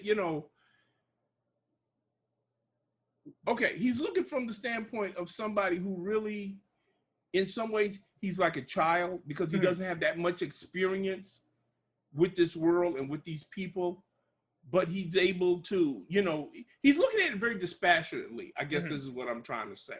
He's not being emotional about it. He's not like Mr. Spock where, but, he's not as emotionally invested as the rest of these people because they are very heavily emotionally invested in this situation and in what they do. Yeah. And his equation makes a lot of sense, right? He says, like, in the 8 years since Tony Stark said he was Iron Man, the number of world-ending threats has risen at the same rate. And he's like, our very power invites challenge, and and oversight's not something that can be easily dismissed. Yeah. Well, listen. I mean, okay, it's the same thing as the theory that's long been held that the rise of supervillains in Gotham was a result of Batman. Right, exactly, yeah. The whole escalation, yeah. Right, the whole escalation, and it just keeps getting worse and worse and worse because you have all these nut jobs instead of going and getting, professional help. No, they put on costumes and go out to beat up on Batman.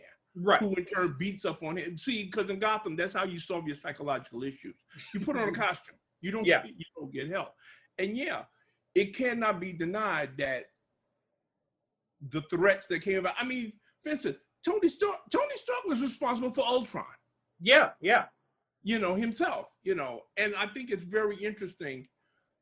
Okay, going back to him, just for a second, not to derail the train of thought, but I think that in all of the MCU movies, the one underlying thing that there are many threads that go through it, but the one major one is that Tony never really got any professional help for the PTSD he suffered from the New York invasion. And really, that's what's been going on with him through all of these movies. Yes.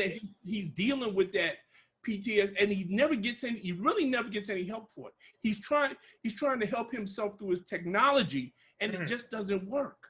He doesn't actually get better until the gap between Infinity War and Endgame. Yeah.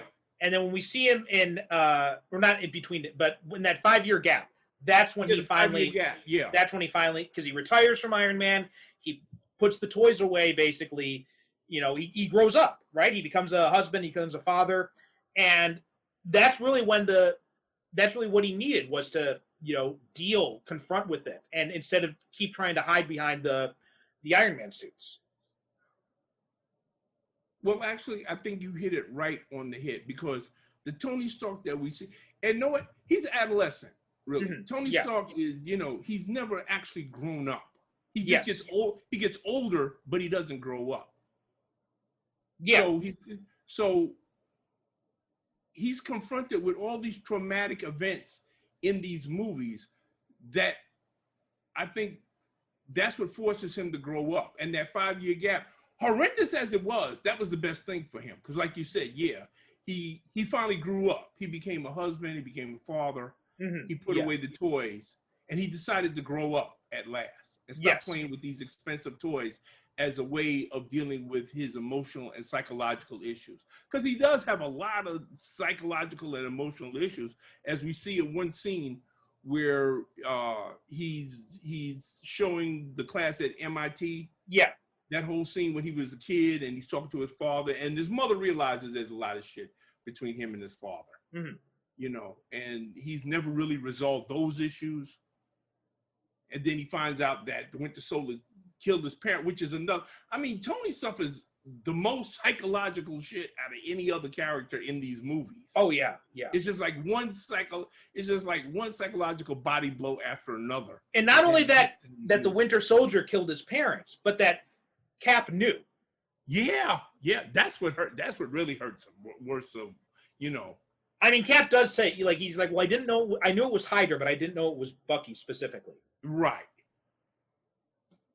And but yeah, they do a really good job with Tony in this, and the PTSD stuff all comes to a head here. And yeah, and he's confronted with the fact that he has been reckless, even as a superhero, right? And like when Alfred Woodard appears to confront him in the hallway after the MIT thing, and he's lost Pepper now because of this, and now he's trying, and he even says to Steve, after I blew up my suits for her at the end of Iron Man 3, and then we had to finish mopping up Hydra, and then Ultron, which was my fault, and then I didn't stop because the truth is I don't want to stop, and that pushed her away, and he thought like the Accords can split the difference, he says. So he's doing this for not because he believes in the Accords, but because of two reasons. One, he thinks that if he doesn't bring some oversight to the Avengers, then something worse is going to come.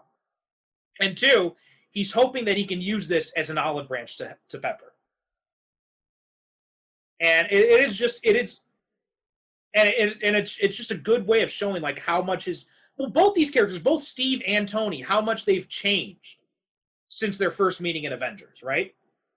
Because if you remember in that movie, Tony is being snarky with Fury, he's being snarky with Hill, he's trying to hack into S.H.I.E.L.D.'s computers, and then Steve's just like, we have orders that we should follow. Steve is the law and order guy. He's like, we got to follow orders, do what they tell us. And Tony's the one, he's like, no, following's not my style. I do my own thing. But both of them have seen the consequences of where those paths take them, right? Steve saw it in Winter Soldier. When he saw what happened when just following orders, what that gets you is that you get Hydra running S.H.I.E.L.D. Yeah, you get Hydra running. Yeah. And then in Age of Ultron, Tony saw what happened when you don't have oversight. You create Ultron. So both of them have switched perspectives because of this. And now Steve is the one who's questioning authority, while Tony's the one who's saying, like, no, we got to follow orders. Yeah, well, you know what? Because here's Tony's problem. Tony's whole thing is that since he's a technologist, when something is broken, you fix it. Mm. Sometimes it's not that easy. You can't just fix things. Yes, yeah. And that's what he's trying to do in this movie. He's trying to fix things. Unfortunately, he's dealing with people, and you cannot fix people. There's some situations you can't fix. You just have to let them play out the way that they play out, and you just deal with it as it comes. But no, Exactly. he says, okay, see, because in his head, he's supposed to take a screwdriver and a hammer and bing, bang, bing, boom, bam. Okay, I fixed Right. it. It's done. Right. It's not that simple. Right. Exactly. And this movie does a really good job of showing him learning that lesson. Yeah, yeah. And I mean, and really, you know what? By the time you get to the end scene when, him and Cap, they have their big fight, mhm. and Captain America leaves, and Tony said, and even then Tony is still defiant. He says, "Oh, you don't deserve that shield. My father built that." Well, wait a minute, but you didn't even like your father. Yeah. And Cap throws him the shield. He says, "Okay, yeah, take it. I don't want it anymore." Well, you know what, because Cap realizes that Tony's coming at this from an emotional place. Like he just found out that Bucky was responsible for his parents' death, and this is Cap's way of saying, like, look, I know you're going through some shit. I don't want to fight you on this, and that's why he drops the shield. Yeah, because at that point, Tony's not listening to reason. Right? Yeah. Like, and Cap tries to tell him. He says, like, look, it wasn't him. He wasn't in control, and he was brainwashed. He couldn't help what he was doing. And Tony, one of the heartbreaking lines of this movie, Tony says, "I don't care. He killed my mom." Yeah. And that was just like that, because that was what really, it wasn't so much his dad, it was his mom. And you know what always surprises me about the way Robert Downey Jr. plays Tony Stark, which is so masterful. Mhm. For a guy that's so proud of his brain and his intellect, he runs 99% of the time on emotion. Yeah, absolutely. Yeah. He's like he doesn't rely on that intelligence to see him through a lot of the problems in his life. He just runs on emotion, and that kind of dichotomy, I think, is what resonates with a lot of people in his portrayal of that character. Because he's a guy who is like, his intelligence is off the charts, but when it comes to dealing with people and dealing with himself, really, he's really not very good. Well, it's interesting you say that, because that's kind of a running theme with the scientists in the movie too, because it's the same thing with Banner. Yeah. Like both of them, despite all their intellect and all that, they mostly rely on their emotions to solve problems. Yeah. That's a good point. Never thought about that before. Yeah, which is really surprising to me. They run on emotion most of the time. And another thing too, I just realized, is you think about how they're always trying to fix their problems by not dealing with the emotional side of them, right? Like Tony's always trying to fix things through technology. He's not dealing with the emotions he's feeling. Bruce is always trying to solve his problems, trying to cure the Hulk by not confronting the Hulk, but by trying to find new cures and stuff like that. And he's trying to find technological cures for what is a psychological / emotional problem. And it's not until after Infinity War, when they lose, that then they both confront the emotional side, and then they both come out at whole, right? Because now Bruce literally, right? Because now he's literally combined with the Hulk. And you know what? I really would love to see them do a Hulk TV series in that 5-year gap, when apparently Bruce and the Hulk have decided to live together, if in harmony. I would like to see some more of that. Yeah.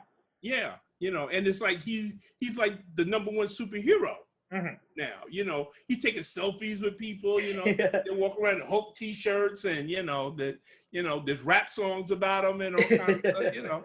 All kinds of good stuff. But yeah, it's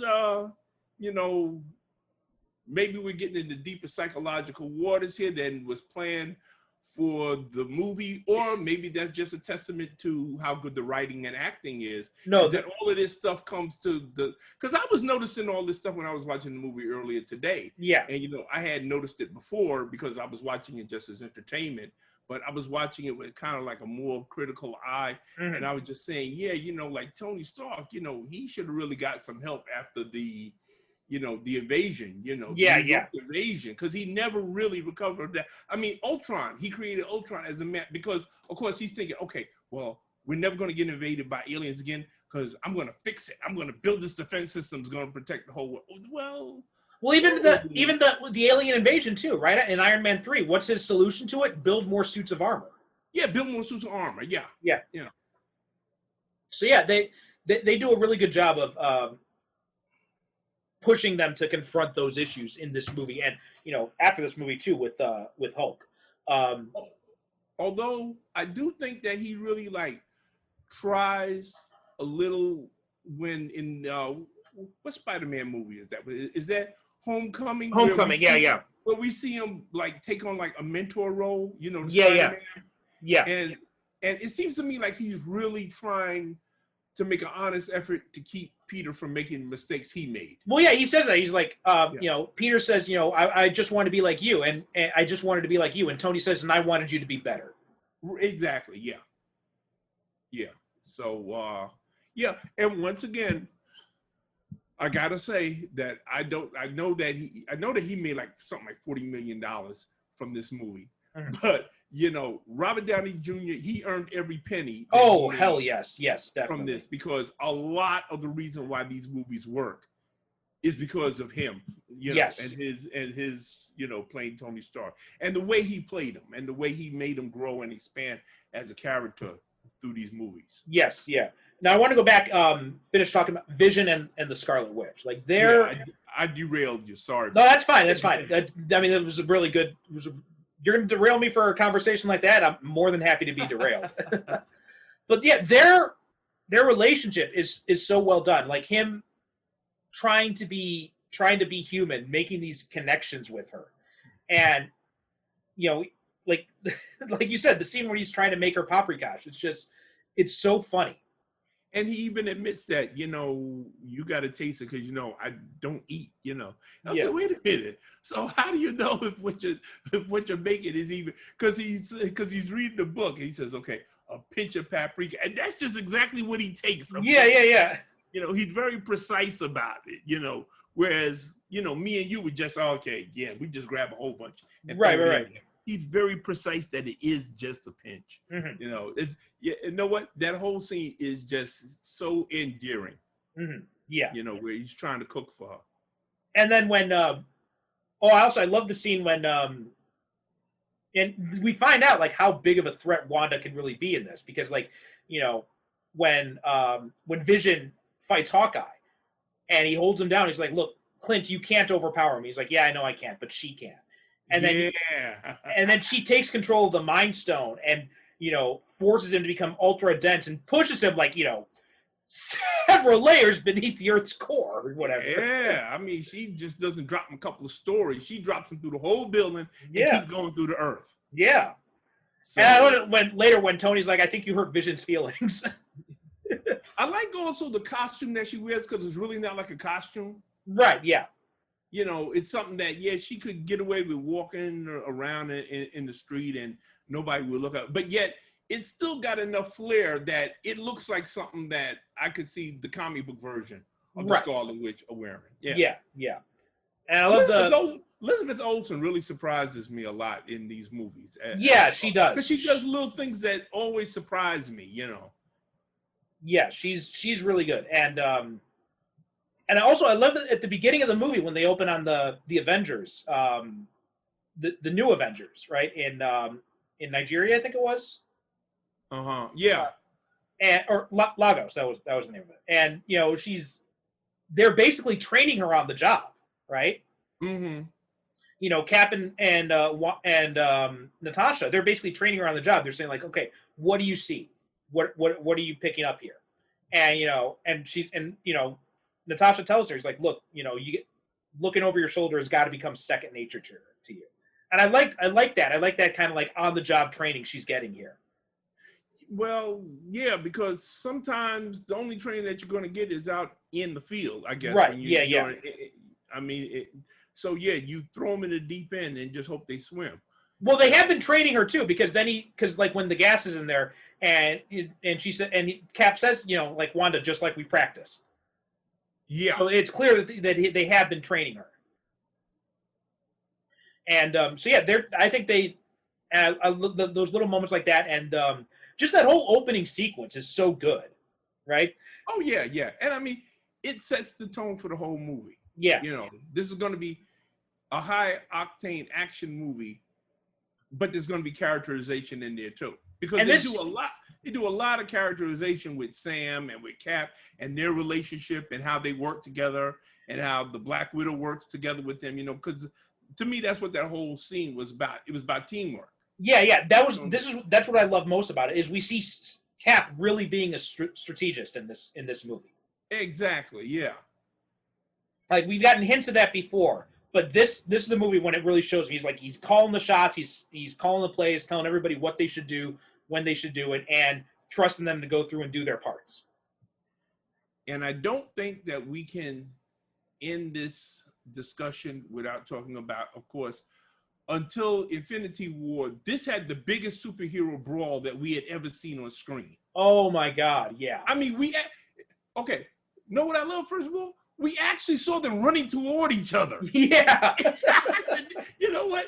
That is so cool that they actually had they start off slow walking. Mhm. Well, they're not stopping. Well, we're not going to stop either. And then they just run at each other. And then, okay. And then from then on, it's fist flying, energy bolts, arrows, webbing, all kinds. It's just great. Did you ever think you would see a movie where Giant Man throws War Machine into a plane and then Spider-Man crawls over his helmet? Oh, you know, first of all, when Scott turns into Giant Man, again, it was like 60% of the theater lost his mind. Yeah. When he became Giant. Because, okay, Ant-Man, yes. I did not ever think we were going to see Giant Man. Yeah. I love that too, and everyone's reactions to it too. Like Rhodey's like, he's like, oh, okay, Tiny Man's big now. He's big now. And Spider-Man, like I said before, he just, oh, shit. Yeah. Because he can't believe it. And then Tony says, like, anyone else on our side have any miraculous powers they've been hiding? But yeah, I mean, everybody's reaction to it. And I love what he just says. He says, okay, listen, I'm going to do something. He said, now, if I end up tearing myself in half, just keep going. Don't stop. Yeah. Just keep running. Captain America is like, what did he say? Are you sure about this, Scott? He's like, yeah, I do it all the time. Well, once in a lab, and I passed out afterwards. And at the end, when he asked for orange slices. I mean, I cannot imagine what it took to choreograph that scene. And because we see everybody's powers on display. Yeah. Especially Ant-Man, who, okay, if there's one thing that these movies have done brilliantly is to show exactly how formidable size changing as a superpower can be. Yes, yeah. Because he sneaks aside the armor at one point, and Iron Man is saying, "Who's that talking?" And Scott said, "It's your conscience." Well, he flips Black Widow around too. Yeah. Right? She gets the jump on him, and then he shrinks down and flips her over. And if not for the fact that he was holding on to her Widow sting, like he would have won that fight. Oh man, I mean, because some people can. It's like Aquaman. Everybody said, "Oh yeah, well Aquaman, well he can just talk to fish." Well, as we saw in the movie, the Aquaman movie, if you talk to the right fish, there's this one great scene. Jeff Johns and Jim Lee, they're run on their first arc on Justice League. There's this big fight. The League is all coming together. They're all fighting these parademons, and then Aquaman turns up, and Green Lantern says to him, "Wait a minute, we can do all this stuff. What can you do?"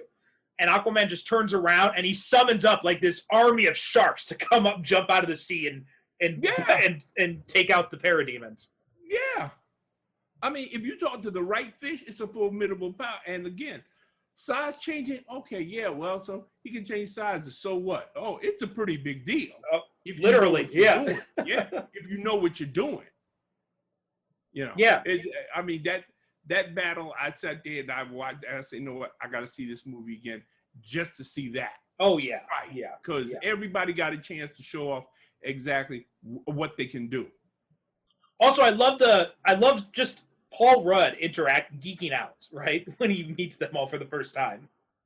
He says, "Oh, you're and he grabs Captain. He's like, is he real?" He grabs him by the bicep. Yeah, it's like, oh man, he's Captain America. Yeah. But and he even looks back at Juan. He's like, it's Captain America. Yeah. He said, "I want to thank you for thinking of me." Thanks for thinking of me. Oh man. Paul Rudd is so great. Then there's the when he sees Falcon, he's like, "Hey," and he's like, "What's up, Tic Tac?" He's like, "About last time." He's like, yeah, it's never gonna happen again." I love him as I love those Ant-Man movies. Those Yeah, movies yeah. are just so, just such a different tone, but still in keeping in line with the rest of the MCU movies. And one thing that I think is so brilliant about the way that they do these movies is that, each individual movie, okay, like for instance, you have the Iron Man movies. They're superhero movies, yes, but they're techno thrillers. Right. Also, you have the Captain America movies. They're superhero movies, but they're also political thrillers. Right. You have the Ant-Man movies. Yes, they're superhero, but they're also crime movies. They're heist movies. They're heist movies. Yeah, they don't follow. They don't follow the same formula. They are tailored to the strength of whatever character that particular movie is about. Right. And that was one of the weaknesses of a lot of these superhero movies before the MCU came around, was they were just trying to do superhero movies. They weren't trying to take the superhero concept and do another type of movie just with superheroes. Exactly. And, that also continue along with that, Guardians of the Galaxy. Superheroes, but also space opera. Yeah, space opera, right. Yeah. And that finding those little characteristics and bringing out what type of movies it's going to be, that's what really makes these things stand out. I mean, you've got, look at the Thor movies, right? The Thor movies, you got epic fantasy / space opera, right? Mashed together now, but with superheroes. And and trying to find Black Panther is Afrofuturism, and trying to find what type of movie you're going to be telling with superheroes. That's really what's worked really well for these movies. And what makes that big superhero brawl work so well is that we know these characters so well by now, and we know the ideologies that they're fighting for. So there's something really at stake in this fight. It isn't just a bunch of people in costumes running around beating up on people. You get the feed, that there's something really at stake here. These people are really fighting for something. Well, remember, this came out in 2016, which was the big year for versus superhero movies, right? Which we had this one, and we had Batman v Superman. Now, and it's really telling they both came out in the same year, because they both showed the right way and the wrong way to do this concept. Oh, absolutely. Like, Civil War showed us, you know what? Because this was like the 8th movie in the series or something like that? Something like that, yeah. Yeah. They waited 8 movies. They had 3 solo movies with Iron Man. They had 2 solo movies with Cap. They had 2 movies where they worked together. And all that time, they're building up these character relationships and who they are individually, how they interact with each other, so that then, when they go against each other, it's a big deal. And you build up on all that character development. Batman v Superman just threw them together, and you know what? My my ex-wife, who I was married to at the time, when we saw this, we saw this movie, and then we watched Batman v Superman. I showed her Batman v Superman, and after we finished watching it, I asked her, I'm like, "What do you think?" And she says, "I don't know why they were fighting." I'm like, "Yeah, nobody does." Yeah, nobody does. Yeah. Whereas in this movie, before we even get to the fight, we've had them talk about their differences. Mm-hmm. We've had them explain their points of view, so that when they're fighting, we know why they're fighting and what they're fighting for. Batman versus Superman, I've seen that movie like 3 times, and I'm pretty sure I will watch it again when we get around to doing it. Mm-hmm. But the reasons why these characters are doing what they're doing is so murky, that you just say, okay. I mean, I don't know. The first time I saw it, I just threw up my hands and I said, well, whatever. Yeah. Really, I just said whatever. Well, also, I like what this movie did, because this did what no other MCU movie has done before, right? And I mentioned this before, but they put the big epic battle scene right in the middle. Yeah. And then and this is what really makes it a Cap movie for me, because the conclusion scene, the final battle scene, is just between Cap, Bucky, and Iron Man. Yeah, well, it finally comes down to him and Tony, which Right. is as it should be. Right. You know, which is as it should be. Right. So, It's like it becomes a very personal fight just between the two of them. And I really liked how they did that. Right. Because everybody else, like you said, we got the big superhero battle in the middle of the thing. But nothing is really resolved. But you know what? You get your big action scene. Yeah. Because there's no reason to have all these superheroes in a movie and not have them fight. Yeah. So we had them fight. But the true resolution of the story comes when Captain America and Iron Man fight. Right. Because they're the architects of, this entire conflict. You know, they were the ones that forced the Avengers to split into these two camps. Yes. So it's only right that, it comes down to those two. Now, I also wanted to talk two more things I wanted to mention before we close out. The first is I love the relationship between Bucky and Sam. Yeah, yeah. Like I love this little this sibling rivalry they both have. They're competing for Cap's affections. It's like the two ex-girlfriends. Yeah, yeah. It's like the ex-girlfriend meeting the new girlfriend. Right, yeah. Like when they're sitting in the car and Bucky says, "Can you move your seat up?" and Sam just like, "No." Yeah. And afterwards, when Sam uses Red Wing to take out Spider-Man, and Bucky says, "You couldn't have done that earlier," and Sam's like, "I hate you." Yeah, he says, "Oh, I hate you."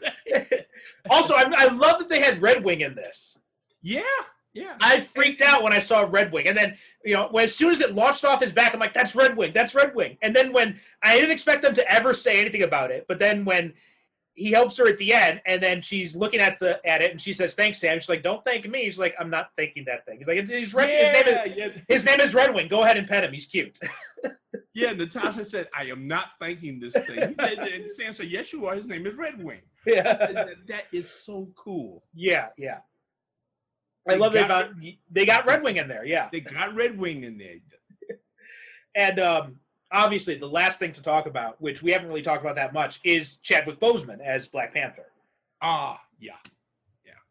I mean, what a masterful introduction to this character. I mean, just like, and him, the first time we see him is in Geneva for when they go to sign the Accords, and he meets Natasha. Yeah, she's the first Avenger that he meets. Yeah, and then what you'd expect because of we saw T'Chaka's speech on TV condemning what the Avengers did and about pushing the Accords, and then this is the first time we see an Avenger interact with a Wakandan, and you'd expect like some sort of animosity or bad blood, but no, he's understanding about the whole situation. Yeah. And he approaches it very diplomatically. And then which is what his father even compliments him on. Yeah. Paul said, for somebody who keeps saying they don't like diplomacy, he said, "You're becoming very good at it." Yeah. And he also, and I love that line he says to her about when he's telling her, he's like, "You don't approve of all this," and he says, "Well, the Accords, yes, but the politics, not really." And he says, 2 men sitting in a room can get more done than 100. And then his father comes in and says, "Unless you're moving a piano." Such a wonderful. I mean, Chadwick Boseman, the first time we see him as T'Challa, he's regal, he's charming, he's intelligent. He's projecting all of this. And we haven't even seen him in the costume yet, and we like him. Right, yeah. And then we say, okay, this is the guy. Well, even when he interacts with T'Chaka, too, like just they're only on screen together for what, like 3 minutes? That's it. And they establish everything we need to know about their father-son relationship. And it's all, boom, right there in those few minutes. It's all right, perfectly laid out. Yeah. Masterful job of acting, because, it's a whole relationship that's packed into those 3 minutes that they're on screen together. And just these few lines when they, and then, John Condi, they use his native language of Zosha, I think it's pronounced. Yeah. And that was T'Challa's. That was Boseman's idea, actually, because they were originally going to make they're originally not going to have them. I don't think they were going to have them speak any sort of language, or they were going to come up with a fake language or something. But Boseman said, "No, let's use because we got John Condi here, because his native language is Zosha. Let's use that for the Wakandan language." Right, that's what it was. I vaguely remember reading something somewhere about that they was going to bring in some linguist and they were going to come up with some made up language, everything. Yeah, like yeah, that. yeah. And Chadwick Boseman said, "No, we don't have to do all that." Well, because we they gotta hinted that even in Age of Ultron when because they talk about Claw's the branding, and Banner says, "Oh yeah, it means thief in an African language," and he says Wakandan is the African Yeah, language. right, yeah, but they didn't go that route. But and you know what? Listen, I have no problem with whatever way that they went as far as the Black Panther is concerned, because his introduction in this is a nice little introduction, because we get to see kind of like an origin story from him with his father getting killed, and then we don't get like the Claw stuff, Right. because I believe in the comic books it was Claw that killed his father. Yeah. So we don't get here, but we get kind of like an origin thing, because apparently from the dialogue that he says to Captain America and Sam when they're in the car after they got caught and their stuff has been taken, it's like he didn't become the Black Panther till after his father got killed. No. He says that the Black Panther is like the chief warrior of my tribe, right? But so he has been the Black Panther. He's like, but now thanks to your friend, I also wear the mantle of king. Oh, okay. All right. So okay. he had apparently inherited the Black Panther role already. Which makes sense because he handles it really well. Well, yeah, I mean, apparently, listen, the way he's running around and flipping and he's doing all the acrobatics and the fighting skills and everything, he's been doing this for a while. Yeah. In my head canon is that he's been operating in Africa. Yes. For a while, and there's been stories of the Black Panther, and like when he needs to go into another country, like another country says, well. Listen, just like that opening scene in the Black Panther movie, right? When they go to get Nakia, like I get the sense that was not the first time they've done one of those missions. Right, exactly. He's been doing that in Africa, like for a while. So it's not, so he's no amateur. Right. Well, it's the same thing with Shuri and all the text. You get the sense that this is not the first time she's done this for him. Oh no, yeah. So it's a whole world that's implied that he's been doing this before, but also after John Condi dies, that line he says when Natasha comes out to him, he says like, in my country, death is not the end; it's a stepping off point. It's like you reach out with your arms, and Bast and Sekhmet, they take you to the Veldt where you can run forever. Yeah. And she's like, well, that sounds nice. I'm thinking like, man, I don't want to run forever. But that's kind of like foreshadowing what we see later on in the Black Panther movie. Right, yeah. He actually has the vision and he goes to where his ancestors are. Yes, yeah. But Chadwick, considering the star power that's in this movie, Chadwick Boseman, he holds his own quite respectably. Exactly, yeah. And then his introduction as the Black Panther, like when they're in Romania, I think it is. Yeah. And I remember seeing that, like I got chills watching that scene. Oh man, you want to talk about somebody who stood up and cheered in there, and Patricia saying, "Sit down, sit down." It's like, get off of me! It's the Black Panther. Go get him, T'Challa. Go get him. Yeah. And also, one thing I like about that scene is we see like how badass just having like with Falcon, like just having wings can be. Well, yeah, you know what? And I hear this from people. Like, I remember years ago, I was having an argument with somebody that was talking about how much I like the Angel. And they said, well, the Angel? I said, yeah, the X-Men, the Angel. And they said, psst, all he's got is wings. I said, do you have wings? There was an issue of Thunderbolts by that Fabian Nicieza, I think, wrote, where Angel went up against the Thunderbolts. And like he had like all these creative uses for him to just use his wings. Yeah, and he like almost took out the whole damn team. Exactly, yeah.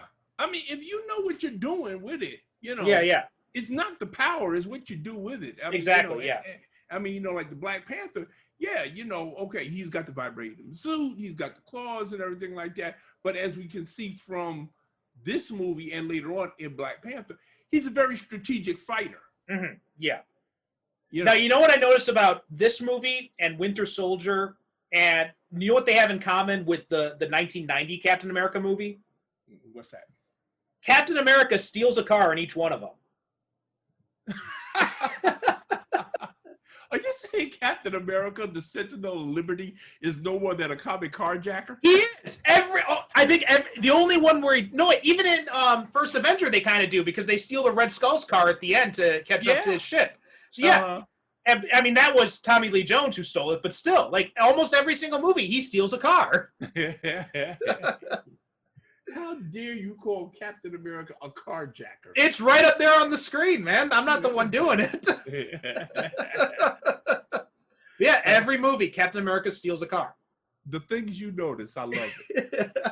Really, I never noticed that before, but now that I think about it, I say, you know something? This guy, you know what? This character is right. Oh, man. All right. I think that's all I've really got to say about this movie. I did like. Oh wait, one more thing. I remember the Stan Lee cameo at the end. He plays the FedEx guy. The FedEx guy, yeah. And he says, "Is Tony Stank here?" It's Tony Stank. And he's like, and Rhodey's like, yes, he's here. This is Tony Stank. He's like, never going away. By the way. We also get another Community cameo in this, because we had Danny Pudi and Winter Soldier, and in this one we get the guy who played the Dean. He's trying. He goes. Tony Stark goes backstage, and the guy said, "Listen, them grants you give it out. I know it's just for the students, but couldn't you divert a little bit of that money to the faculty?" Yeah, it's like, because I got this idea for a self-heating hot dog. A self-heating hot dog. Oh man. And then also we get there's a reference to Arrested Development too, because the Russos worked on that show as well. Like when they're running in the airport, like you see the stair car from Arrested Development. I mean, it's got a different name, it's not a fake airline name, but the logo is the Bluth logo from Arrested Development. Oh, okay. So that's a nice little reference they put in there too. And then of course we get Alfre Woodard is the first person in the MCU to play two characters, because she plays the State Department employee who confronts Tony Stark. Yeah. And later on Luke Cage, she plays Black Mamba. Yeah, later on, Luke, right. She shows up in Luke Cage later on, yeah. And Mahershala Ali is going to be following in those footsteps, because he's going to be playing Blade after he played, what was his name, Cottonmouth in Luke Cage. He played Cottonmouth in Luke Cage. Yeah, he played that in Luke Cage, so he's going to be showing up as Blade, which should be interesting. Yeah. All right. I also love the little interaction where we see Okoye and Natasha, and Okoye is like, "Move or you will be moved," and even T'Challa is just like, and T'Challa's like, "You know what? That would be really fun to watch." That would really be fun to watch. He said, "But we ain't got time for that." But you know what I notice here in this movie is that the whole thing about Wakanda posing as a third world nation, as this poor third world nation, that was not in this movie. No, That's because not in this movie. Because they acknowledge, like, Natasha says, it took the whole world 70 years to find Barnes. You could probably do that in half the time. Yeah. It seems as if, between this movie and the Black Panther, they made a kind of decision. They said, okay, well, we're going to hope nobody notices. Because it does seem like Wakanda is a little more prominent and well-known in this movie than as we see, later on. Yeah, because in the Black Panther, it's like everybody thinks, well, it's this poor third world country that's got nothing to offer to the rest of the world. Yeah. But no, not in this. Yeah, in this movie, it's like a different type of vibe that you get as far as that's concerned. But then, okay, at that time, they knew they was going to make a Black Panther movie, but they just didn't know what kind of Black Panther movie they were going to make. Right, exactly. I think this was before Ryan Coogler even signed on, actually. Yeah, it was. Yeah, so yeah, they weren't sure exactly what they were going to do. So I just chalk it up as one of those unavoidable things that slip through, especially when you're making a whole series of movies. And considering how consistent they are with the continuity in all of these movies, I'm willing to forgive them the occasional slip. Exactly. Yeah. Same. Because they don't make many of them. They don't make a lot. Not at all. Not at all. No, they're very consistent. Yeah. Yeah. So I'm willing to, let that one, go by, especially in a movie as this one. That, and again, I know I say this a lot of times, folks, but it's true. I start out watching, and I haven't seen this for a while. Thank you for suggesting it, because I haven't seen this movie in a while. I'm sitting there, and of course I have my notebook, and I say, okay, well, I'm going to be making notes as the little things. Damn it, 15 minutes into the movie, I forget I'm supposed to be watching it critically, and I'm into the plot and the story. Yeah. You know, that's what I'm doing. I'm watching it as, I'm not supposed to be watching it as entertainment, but I can't help it. I've done got caught up in the story. As I said, because I haven't seen this movie in like, I don't know, maybe about 2 or 3 years. I haven't seen it. So it was like almost watching like a brand new movie. Because there were some parts of it I had forgotten, you know. Yes. And I'm saying, oh shit, this was in it before, you know. So yeah. So yeah, this is a movie. I love this movie, and every time I like, you know, the time between watching it, and then I go back and I watch it again. It always surprises me just how much character development is packed into this movie. Oh, the writing is, I mean, you know, terrific. Because yeah, there's a lot of characterization, but then again, this is building on all the previous movies that we've seen already. So there's a lot of things that we already know about these characters, so that, you know, it doesn't have to. If you've been following all of the previous movies, which you probably have, if you're a fan of these movies, then you know these characters. Well, this is one of those movies that really rewards people who have been following it throughout the whole series. Oh, absolutely. Yeah. Yeah. There's a lot of payoff in there. Yes. Yeah. A lot of things that have been simmering, a lot of threads that we've been seeing. And I mean, they get picked up. And then there's a lot of other things that we see have ramifications later on down the road, because he gets paralyzed in these, you know, he gets paralyzed. Yeah, Rhodey gets paralyzed. And you know, we have Natasha. Apparently she vanishes after this movie, you know. Yes, because this movie is because the Black Widow movie takes place right after this. Right, yeah. Which explains what happened to her. Yes, apparently she goes back to Russia, you know. Right, yeah. After the events of this movie. Yeah, so so there's that. Also, I mean, we get the, you know, Spider-Man and Black Panther out of this as well. We're going to see more. We get, you know, the WandaVision relationship that gets picked up on in Infinity War, and it's so influenced. And then, you know, WandaVision as well. You don't get to WandaVision without having Civil War. Right. You know, and I mean, this is one of these things. I mean, I watched this movie, and after I finished watching, I immediately I had to stop myself. Otherwise, I would have kept on watching one Marvel, one MCU movie right after another, because it's like that. Yeah. You know, once you watch one, you say, "Oh shit, I want to watch." You know, you want to watch the next one. Yeah, exactly. You know what else too? I like one other thing I just remembered is when Cap fights Spider-Man, and then, you know, at the end of the fight, he's got Spider-Man trapped, holding up the walkway or whatever. And he says to him, he's like, "You got heart, kid. Where are you from?" And he says, "Queens." And then Cap just kind of smirks and he says, "Brooklyn." Yeah, yeah. The little Queens-Brooklyn rivalry. I love that. The little Queens-Brooklyn. I'm about to say, if you don't, okay, for those of you who don't live in New York, there's always been kind of this little rivalry between the boroughs. You know, especially Brooklyn and Queens. So yeah. So that was a little nod to that, you know, that Brooklyn Queens, you know, rivalry. That's also that thing. That's one of the things we talked about when we talked about First Avengers, that Cap never forgets where he came from. Right? He's still a Brooklyn kid at heart. Yeah, yeah.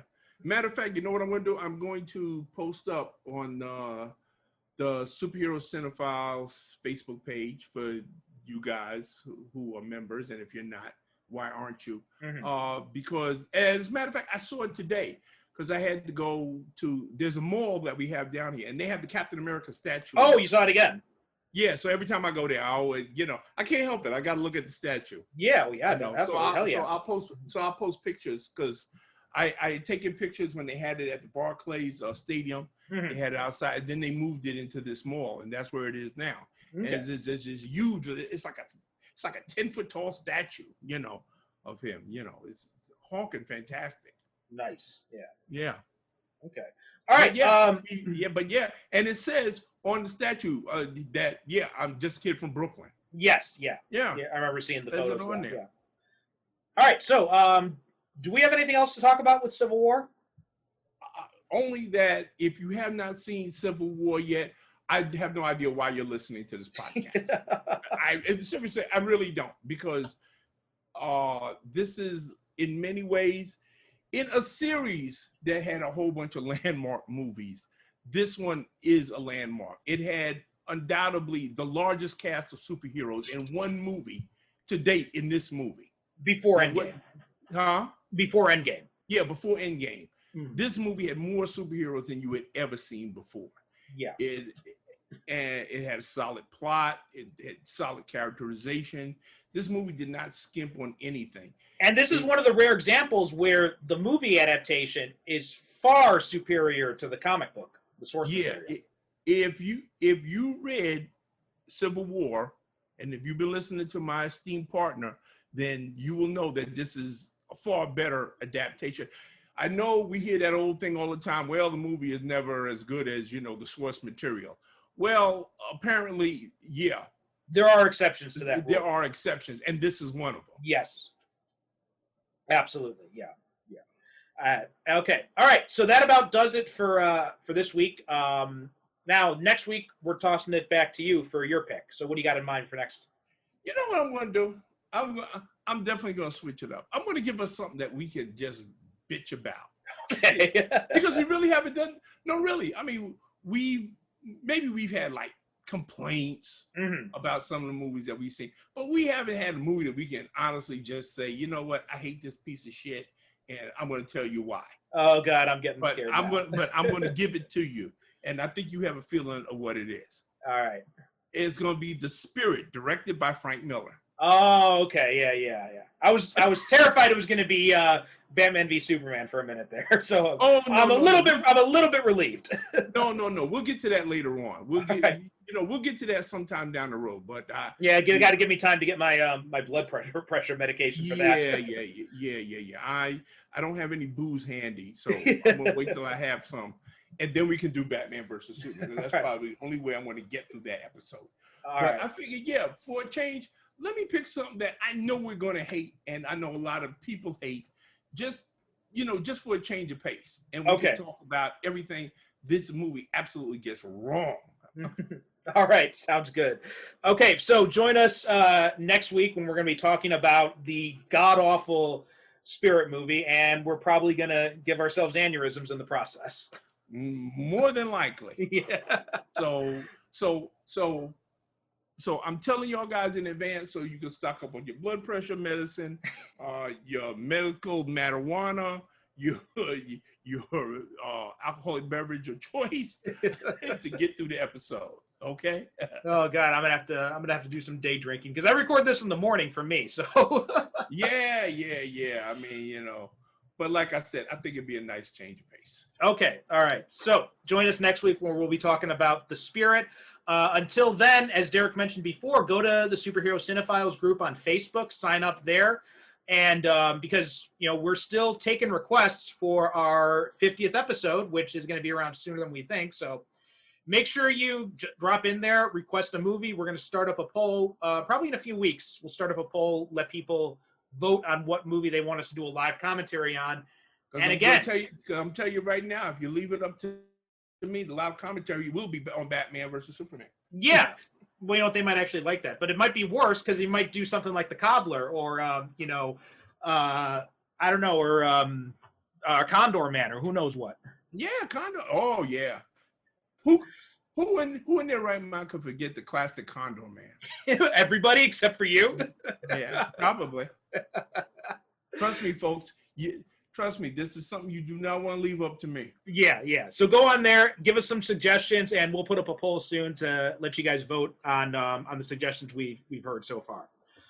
Until then, we will talk to you next time. Head over to Apple Podcasts, leave us a review. We're also on YouTube now. So if you go over to the website, superherocinephiles.com, you can find a link to our YouTube page. We're going to start preparing. We're starting to put the episodes on there. So just go and subscribe because the more subscribers we get on YouTube, then eventually we can start, monetizing the YouTube page as well and get some advertising dollars for that as well. And also let us know if you like to see what we look like. If you like to see us start, doing these things, on YouTube, can't we do the thing with the Zoom and stuff like that? Yeah. In fact, that's what we're going to begin. Like when we do the live commentary episode, that's going to be episode 50. That's going to be our first video episode. Oh, okay then. So you folks, I hope you're ready. Yes. Damn, I gotta get a haircut and a shave. You got to get yourself camera ready. Oh man, I look horrendous. Yeah. All right. Of course, we'll still have it just as a podcast if you don't want to look at our faces. So, but why wouldn't you want to look at a pair of handsome devils like what's that have to do with us? us? All right. If you want to look at a pair of handsome devils, you could watch Civil War. All right. Thanks so much for listening, and we will talk to you next time.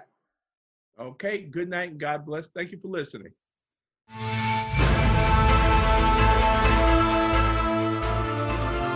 Thanks for listening to the Superhero Cinephiles podcast.